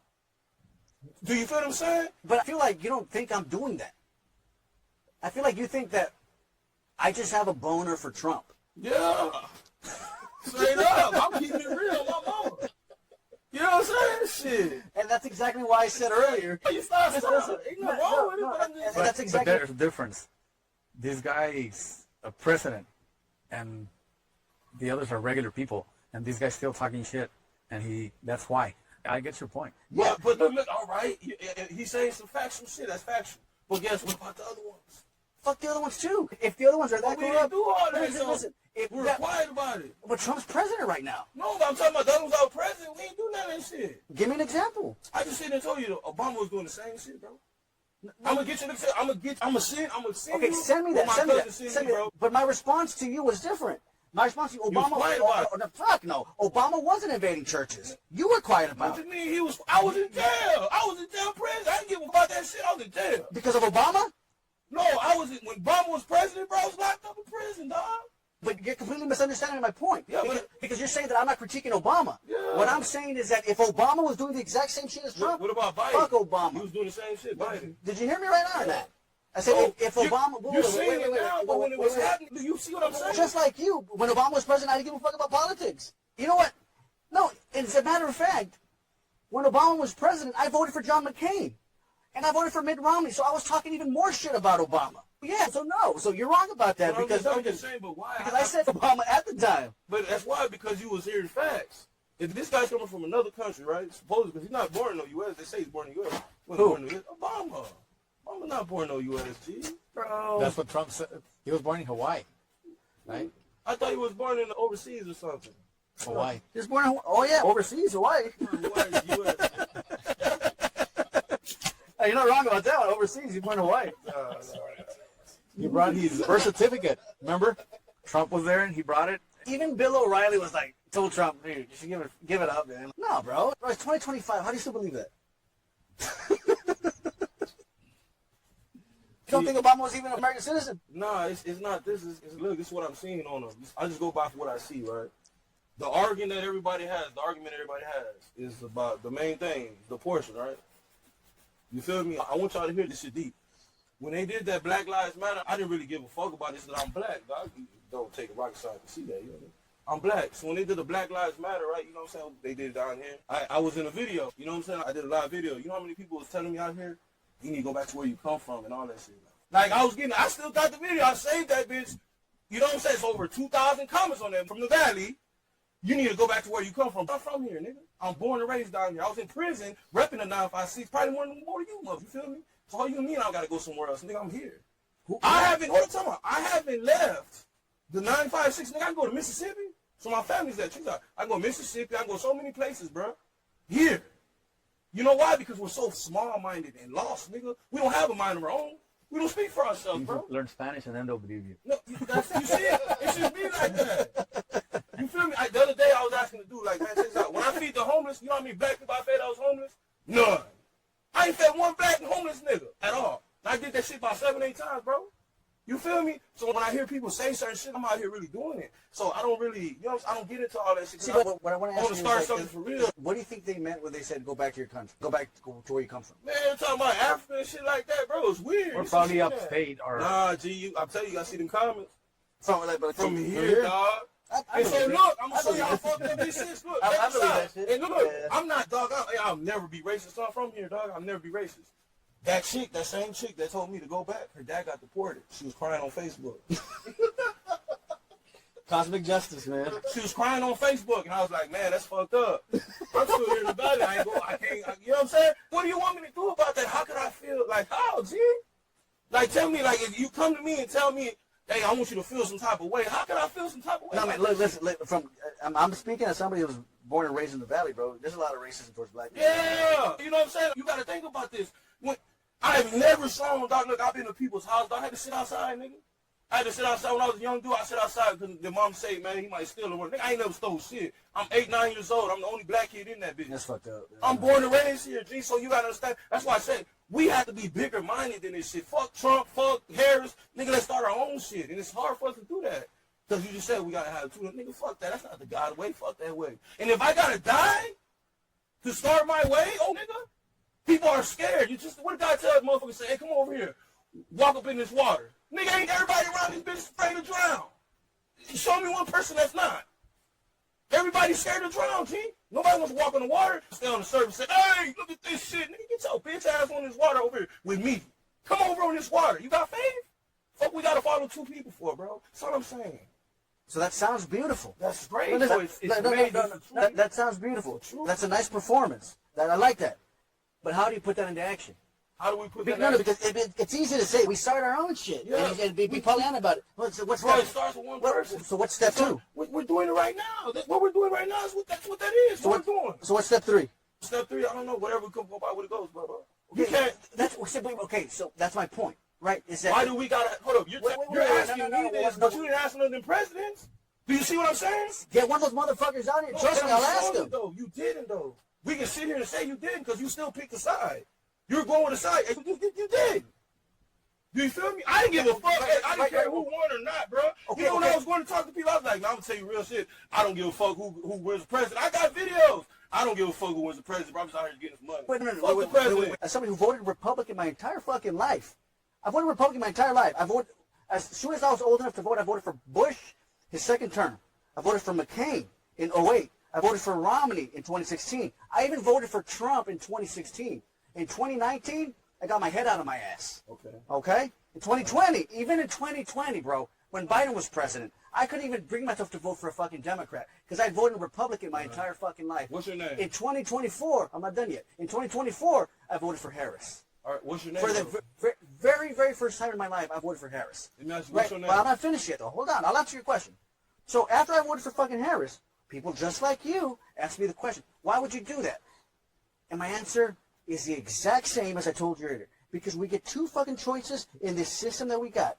You can wave your finger how you want, and you can present some imaginary third choice, right, that we don't have and that we didn't have in 2024. We had 2 choices. Actually, we had 3 choices. We had Harris, we had Trump, or you didn't have to vote and pretend that you were doing some fucking fantastic fucking thing. When the fact of the matter is that you had somebody who was going to do the shit that they were doing now, and you had somebody who would probably continue doing what Biden was doing. And you know what? I was perfectly fucking content to vote for that person for the first time. And every fucking month since Trump's been a president has been a confirmation that I voted the right way. And that's the bottom line. If you can vote for yourself, would you vote for yourself? Absolutely. Why don't you just do that? Because I'm throwing my vote away. Because who the fuck else is going to know that I voted for myself except me? So you got to understand, bro, look, everything is about creation. That's what that is, dog. Like, what you're saying is not, yeah, you're right. It's imaginary shit until it becomes real. Everything, basketball was imaginary until they created that shit. Football was imaginary until they created that shit. Everything that you see on this fucking earth was imaginary until we created this shit, bro. I hear you, man. No, that's real. I hear you, bro. I hear you because I've said things like that before too. Right. So I can be an idealist, man. I can be, but I'm also fucking practical, bro. And sometimes every time somebody told me I couldn't do something, bro, check this out. I want to hear something. So I've been out of jail. Every time somebody said I couldn't do something, I do it. I don't give a fuck about what anybody say. When somebody say I can't do this right here, I work real hard and I do that shit. Hey, listen, man. The fact that we're all gathered here tonight is me doing it. Yeah, no, but that's what I'm saying. But I want you, because you got a good insight to, you know what I'm saying? Why don't you go do it, bro? You never know what could happen. Just try it. Hey, man, just give me a moment. We're working towards something. Hey, but look, check this out. Look, check this out. Look, this is why I tell you, like I said, we're in a place where everybody's on the fucking surface, dog, just watching the water. I understand. Murray, they're scared to swim. We're not on opposite sides, man. I know that. I'm not saying that we are. So there's a lot that we agree on, man. We're the same spirit on a lot of shit. Just a couple of things that I'm going to bring you to my side on in a little bit. No, you ain't gonna do that. Omar, listen, man. As somebody who's been in the trenches and was worked his ass off, there's something that I want to talk about that also coincides with what we're talking about, and that's hard work. Second. Man, as much as I've known, as long as I've known Omar, there's one thing that he's always told me. I've always invited him out to go drinking, and you want to know what he tells me? I'll only drink like 1 beer or 2 beers. He's always up at fucking 5 in the morning. I used to. Not anymore. Not anymore. But he was always working his fucking out. Look, how old are you, Omar? I'm gonna put you on the spot. I'm 61. 61 years old, this motherfucker, dude. And up until 2 years ago, or 1 year ago, this is working at the post office, dude. Up at fucking 4:30, 5 in the morning, running and fucking working out.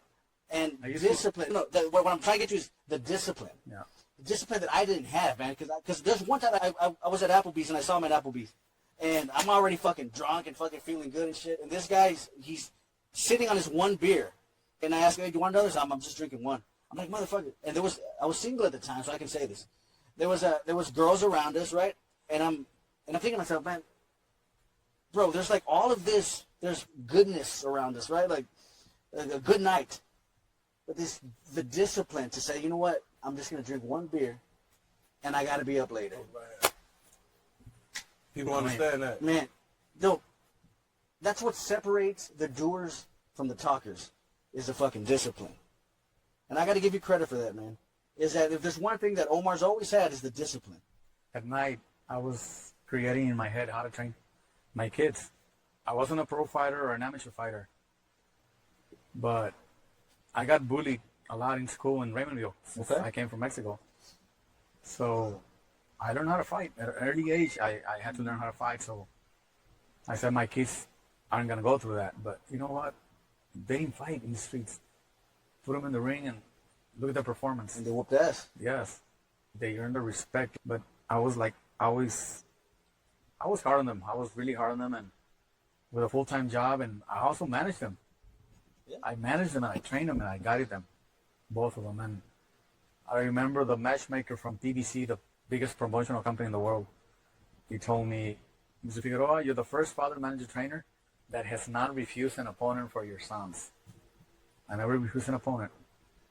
Yes. Are you sure? Yes. A lot of trainer fathers, no, not him. No, not him. No. Hey. We call that the Floyd Mayweather. What's wrong with that? Picking and choosing. See, you're getting money though. Family riches. That's what it's all about. Yeah, but that's what leads to even Mike Tyson coming out and saying you weren't the best. Bro, he's worth what, $8 million? Fuck Mike Tyson. He's out of there.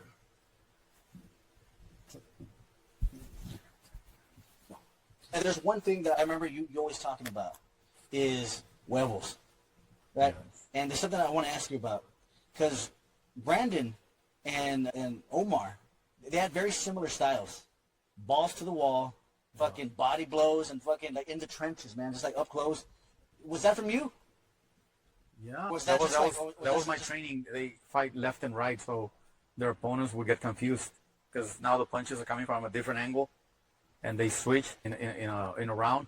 They switch 10 times, so now the punches are coming from here, and his opponents would say, "I hit him as hard as I could," and he just smiled at me. He still came at me to the body, and this guy doesn't get tired. Brandon has a record, 176 punches. Brandon has a record in throwing punches in one round. No shit. Yes. How many punches? 176. God damn, what that's about 50. I'm over it. That's all the time. 50, but you need 15. Yeah, it's over it. Yeah, that's all They the usually time. throw like 70, 80, 100 the most. But Brandon has the record, and then I think he has the second, 140 something also. He was just So it's a combination of stamina, right? Cardio, physical strength, physical strength, and just believing in yourself. Taking a punch, okay, you're gonna hit me 1, but I'm gonna hit you 2, or you're gonna hit me 3, I'm gonna hit you 2, but it's gonna hurt. it's gonna hurt. How do you feel about Brandon's last performance? I didn't train him for the last fight. I think it was a close fight. He won at the end. It was a close fight, but at was a the good fight, end, yeah. he just look at the other guy's face. Yeah. It was a close fight, but Hey, the first 6 rounds, I'm thinking to myself, man, like this is gonna be. imagine me sitting ringside and Yeah. Brandon is, this round. And I said, oh my God. So finally, But the difference was his conditioning, man. The Yeah. cardio. he punched harder. You can see it the other guy's face. Yeah. But that's gotta feel good though. Like that's gotta feel good that you have a son that's in there just kicking ass, man. One time I saw him running on border in a sweatshirt, and it was like over 100 fucking degrees. Yeah. I'm like, this motherfucker. I used to run with them from my gym, HB, Pike, Yeah. Texas. Like 7 years ago, I used to beat him and my daughter. I would run him maybe 150 yards away, and then I think H cut up to me. I said, no, I would ride the bike, but I still go. Yeah, I believe it, man. And right now, I'm doing mornings. I go do 3.5 miles, walk, jog. You say age catch up to you, but when you said you're 61, I didn't believe it. I was like, what the fuck? I thought you were still in your 50s, bro. Fucking guy looks like fucking Chris Cornell over here and shit. No, man, and that's what I said it earlier. That's what separates the walkers from the talkers, man. Is discipline, bro. There's some people that talk like they're about it. There's some people that are about it, man. One thing I give a lot of credit to Brandon, and I always told him, his discipline when he's in training camp, bro. Yeah. It's unbreakable. He's disciplined. And he makes weight. He has never failed like this. 3 days he can't eat, but he still makes weight. It's hard, man. And he's close to 5'9", fighting at 122 and then now 126. And it's I've seen fighters have kidney failure, man. Just try. he's about to go to 130, but supposedly he has a huge fight coming up against Nick Ball. Ooh. He's fighting on the 16th. By the way, I have Angel Cerrato fighting in Harlingen next Saturday. Okay. He's from Westlaco. He's a graduate from Westlaco High. He was supposed to fight 2 weeks ago. His opponent backed out. He didn't show up to the fight. Really? So now he's fighting the guy that beat him. Plus, I think he has more. He's from Reynosa. What's his record? 1-0 here, but I don't know. No, Pro debut. oh, it's pro debut. He only has 10 amateur fights, but he's damn good. See? So he's going to get tested. It's a 50-50 fight next Saturday on the 16th. Where? Harlingen. But we're in Harlingen. Harlingen Convention Center. Yeah, behind the best That's Sam's. Pro Shop. by Oh, Sam's. okay. Yeah. Okay. You have a fighter on your roster too, don't you? Mhm. Who? Keith Foreman, Coco Loco. Yeah, from Harlingen. Yeah. I think he came one time to my gym. There's also Rafael Murphy. Yeah, Rafael Murphy. He's a heavyweight, but now he's a truck driver. Man, he gained so much weight now. But that guy was good. Yeah, I don't. Rafael this Murphy. This is what. Look, check this out. This is my opinion. Like, look, if you gonna punch on me, nigga, I gotta get paid. You feel me? Like, I don't mind. You know what I'm saying? Think about this, dude. This is why I say I don't knock, man. To my opinion, nigga, like you're risking your life, bro, when you go in there. You know, people that die. I just saw on the dude died, right? the internet, the Japanese guy, Yeah. he died. 28 years old, Brandon's age. And then I just saw another one. Yeah, bro. I think it was two of them. That shit is scary. This is why I tell people, like, Yeah. bro, they're like, Brain man, damage. why you want to, man, you got to fight for the top dollar, bro. Get your money, get in. That's You why know? they get paid what the big dogs know. You know what I'm saying? Because just to make the first battle, make the weight. I remember watching when I was a kid, man, a fight between Meldrick Taylor and was it a Korean guy? No, you talking about the Puerto Rican guy? He hit in the back of his head? No. They had gone 15 rounds, man, and there was a Korean guy. They used to be 15 rounds. Yeah, they went 15 rounds, and the Korean guy died right there in the ring. Was it Meldrick Taylor? No, it was some other guy. It was probably a Mexican fighter, I think. It wasn't a Mexican fighter. He couldn't even talk. Remember, he couldn't even. The guy was, he was Korean. He died. What was the fighter's name? Wasn't Cuevas, was it? I don't know. It was, Man, I'm gonna chat GPT this now. it was Pintor, I think, Lupe Pintor. Pintor? That name doesn't sound. No. It was Pintor or And it happened in the 80s, right? around there, yeah. Pintor or, yeah, I think he was Pintor. Bazooka. Kim Duko, South Korean boxer. Oh, he fought Ray Mancini. Oh, Ray Mancini. Yeah. But there's another one. And there's It was in 82, yeah. Travieso Arce. He also, the other guy's he was in coma, and he sends him money or something. Arce, El Travieso Arce also. The other guy was from Colombia. But yeah. No, and I remember this fight. It was Ray Mancini. Because of that fight, they went from 15 rounds to 12 rounds. Yeah. Omar, I always want to ask, who's your favorite boxer of all time? Salvador Sanchez. Salvador Sanchez? Yeah. He was Salvador Sanchez. The one with a kind of like afro. He was crazy, wasn't he? Outside of the ring? No, some dude. He was super cool. There's something about somebody That else. guy used to fight 15 rounds. He wouldn't open his mouth through the rounds. That's how good he was. They called him the three lungs. He had 3 lungs. He got killed at 23 He got killed. on a Porsche. He bought a, Oh, that's right. That's right. Damn, so young too, man. and he already had beaten like 5 world champions. Colorado Lopez. Gomez was undefeated. Wilfredo Gomez. 22-0, 22 knockouts, and then Salvador knocks him out. And then Azuma Nelson. Yeah, Someone also, else, man. Yeah, I remember all those fighters, man. My favorite fighter growing up, dude, was always Trinidad. yeah. Trinidad. I loved his style, man. His style. How about De La Hoya? Eh? De La Hoya. I No, mean, he was damn good. He was a gold De La Hoya medalist. was a great fighter, man. No, he's De La Hoya's a great fighter, bro. no, he was. He's a great His fighter. jab. He was a damn good And fighter. I was disappointed when he fought Trinidad. And I thought Oscar had won. You thought the Oscar fight. had won it? Yeah. Everybody thought Oscar had won. Yeah. He should have fought at least the last round to secure the fight. But then again, he was trying to avoid getting knocked out because fucking Tito had that patented left hook, man. And I remember when Trinidad fought Bernard Hopkins. That one? I hated that fight, bro, when I saw it, man. Because they were doing a tournament at the time, and Trinidad had beat William Joppy. And Trinidad was moving up weight. And he ends up knocking out William Joppy, and I'm like, oh, shit, man. And so I forgot who Hopkins had fought, but... he whooped on both, on Trinidad and De La Hoya. Yeah, that's a big size difference, though. But look at Hopkins. This guy was... I heard a story on that guy that he was like 40-something. He wouldn't party. He just disciplined, I mean. Super disciplined. He was champion up until 50, his 50s, 40-something. 49, no? Yeah. Last fight he gets knocked out. He gets knocked out of the ring. But man, dude, damn, fucking Hopkins was a great champion. Hey Murray, what you doing? Who's your favorite boxer of all time? My favorite boxer of all time? Who got that? Who? Who got that? Sugar Ray Leonard. Holyfield. Money May. I fuck with Tank. Who? Oh, Tank Johnson? Okay. Tank Davis.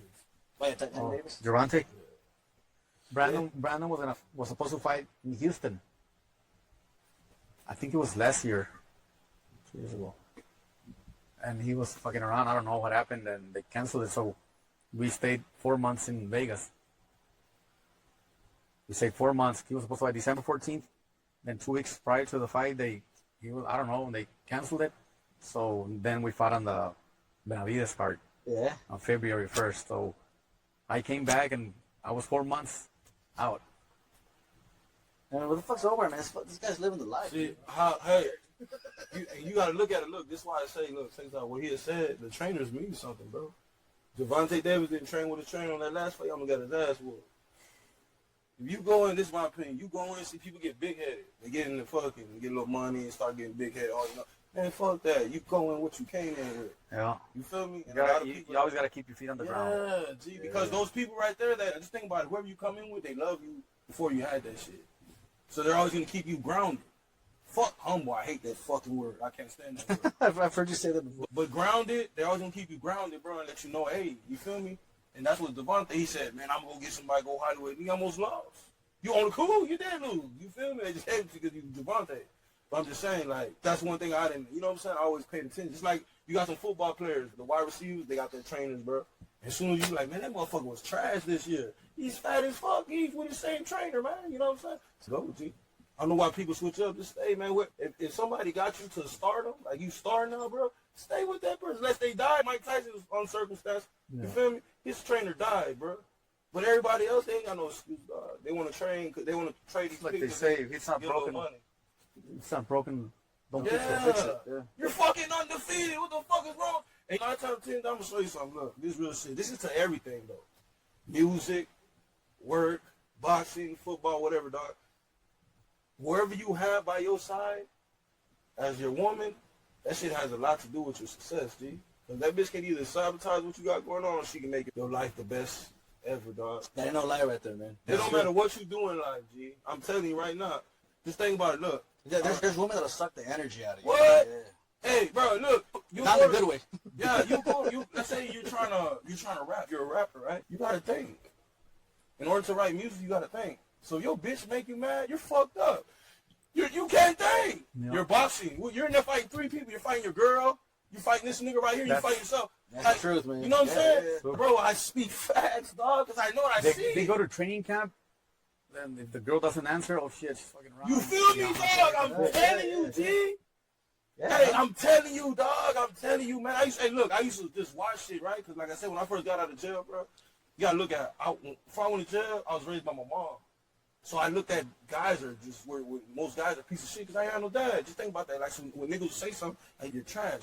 I got out and I started to see shit. I was like, wow, damn, these bitches tripping out here. Do you feel what I'm saying? You meet a woman. Be real. Have you ever? I'm pretty sure everybody cheated on their girl for everybody. When we go cheat on that girl, over here we haven't. Hey, when we go. I'm just saying when I have cheated on my girl. I'm not cheating on her no more. You know what I'm saying? I did whatever. You feel? We're mad. We don't go to the woman and be like, man, our bitch is trash. Man, that bitch be doing this and doing that. Man, the girls, when they cheat on their husband, oh, man, he don't pay my bills.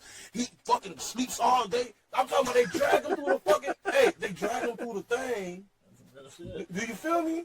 Like, man, and you see that guy's going through it, G, you'll be like, man, that guy's going through it, and you met his bitch. Do you feel me? I done run into people in HEB, dog, I mess with their wife, I be like, man, I see why that bitch ain't shit. Do you feel me? He's going through it because he's with trash.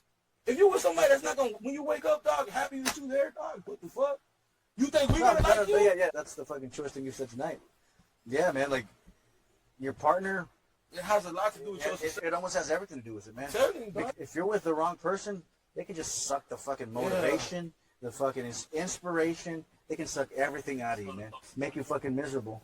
Facts, So many bro. words, man. It's called the fucking toxica. Facts. And not for nothing, but many of fighters have been fucking derailed from their destiny because they met the wrong bitch. NFL players, fighters, basketball players. Yeah. You can name a movie actors, dog, like, nigga. You feel me? Think about that. Yeah, man. That's And, why. and first, that's why, look, now check this out. Look, it comes to, this is why I say, man, I love women, dog, but women will never run this earth, dog, because if a woman ever run the earth, we out here, G. I mean, hey, yeah, you ain't shit. Blow that motherfucker up right there. Do you feel me? And that's real. What? I forgot what it was. No, man, it's true, though. And then you know what she gonna say afterwards? Oh, I was in my feelings. Just think about how many homeboys you had. Niggas doing his thing out here. Bitch, call the police. Hey, that nigga out here selling drugs. Nigga go to jail. He got $1 million bond. Baby, I'm sorry. I'm like, bitch, he's gone. It's over with. There's nothing you can do. There's a lot of truth to that, bro, because I had a band in 2009. And we had won a national battle of the bands. And we got first place. The band we were called Blessed End. Had good fucking music. We still got good music. And everything was on the up and up. Everything was looking good. We were planning for this. Our drummer falls in love with this chick. From that point on, downhill. But started fucking missing practices. And listen, bro, the hardest thing, the guitarist, easiest thing to find. A fucking dime a dozen. Bassists are a dime a dozen. Drummers are the hardest thing to fucking find, man. So you want to go home with the one that brought you to the dance. And so we gave it a shot for about 4 or 5 months. We put up with the bullshit. He gets his girl pregnant. We never fucking see him again. So then that was the biggest crack in the foundation of the fucking band. And then after that, everything fell apart. But there's a lot of truth to that shit, man. A lot of truth to that. You think about it, bro. Look, check this out. Let's say we're all boys, right? All of us are boys, right? Yeah. You're doing bad. You're doing bad. And they're good. You feel me? They're good. They're not doing bad. They're good, right? Eric, you good? Omar, You get a girl that's a millionaire, nigga. Check it out. You get a girl that's a millionaire. I got a regular girl. He don't have no girlfriend. He don't have no girlfriend. And he got a girlfriend. My girl and his girl, they support us like a motherfucker. Your girl make you feel like a bitch. She's the money. No, it's not that. It's, bro, like, you gotta understand, like, you can get a female that gets it all, dog, has it all, everything. You know what I'm saying? It has nothing to do with that. It's just that if she's the type of bitch that's gonna be like, oh, you're not shit, you ain't making no money. You can be, hey, look, you can be the livest one out of all of us, bro. You got the most talent. Do you feel me? That female, you not supporting you at all, bro, you're not going nowhere, dog. I don't give a fuck. I'm telling you right now, you're not going nowhere. But the most pressing and the most important question of the night, though, is this. And I know you're thinking what I'm thinking. If Mayweather and Manny Pacquiao had fought in their primes, who would have won that fight? Huh? If Mayweather and Manny Pacquiao fought in their prime, you talking about the prime, because Manny Pacquiao didn't fight Mayweather in his prime. Floyd Mayweather and Manny Pacquiao. They did. No, in their prime. They're both was prime. Pacquiao was in his prime. Mayweather. They were in their prime. You think so? Yeah. Mayweather's older. Ain't Mayweather older than Pacquiao? Yeah, he was older than Pacquiao. Ain't he is, right? 5 or 6 years older than him, dog. I think Mayweather's older. He was not in his prime. Pacquiao was still knocking motherfuckers out. No, I think Pac-Man was already on his way down. Nah. And according to him, he had a fucked up shoulder and all that. Man, every time somebody get in that Yeah, that's true, too. Hey, he could hit that motherfucker. He could have hit him, but I'm going to tell you like this. Oscar De La Hoya beat his ass, though. I think so, too, man. Oscar De La Hoya beat his ass. Marquez almost killed him. Yeah, that's true, too. Castillo, the first fight, fucking whooped his ass. Okay, I'm saying Pacquiao. Marquez. Oh, he sent him back to China, bro. He woke up, he thought he was in China. You mean the Philippines? He thought he didn't know where he was at. Hey, you saw when he got up? Bro, he rocked his ass. You talking about a crack, Tom? But guess what? But you saw what Marquez said? What Marquez said about Mayweather? You remember that? He said, you want to fight Mayweather? He said, I can't fucking hit that guy. He said, why you keep fighting? Because I know I can beat him. And he fought him again. He knocked his ass out. Am I right? Because that fight with Mayweather was supposed to be bigger than what it was. They fought what? They fought what? 4 times? 4 times. He was like, he kept saying, he's like, no, I still remember where the fuck I was that night when that happened, bro. Yeah, me too. I remember where I was because it was big, bro. It was big. It was in boxing. It was fucking to see Pac-Man get knocked out that night. Our special guest here has to go for the night, Mr. Omar. It was a pleasure having you here, sir. Thank you, Murray. Can you stay a little bit longer? Or you gotta go to? Sorry. All right, Omar. Sir, man. Yes, sir. Like I spoke,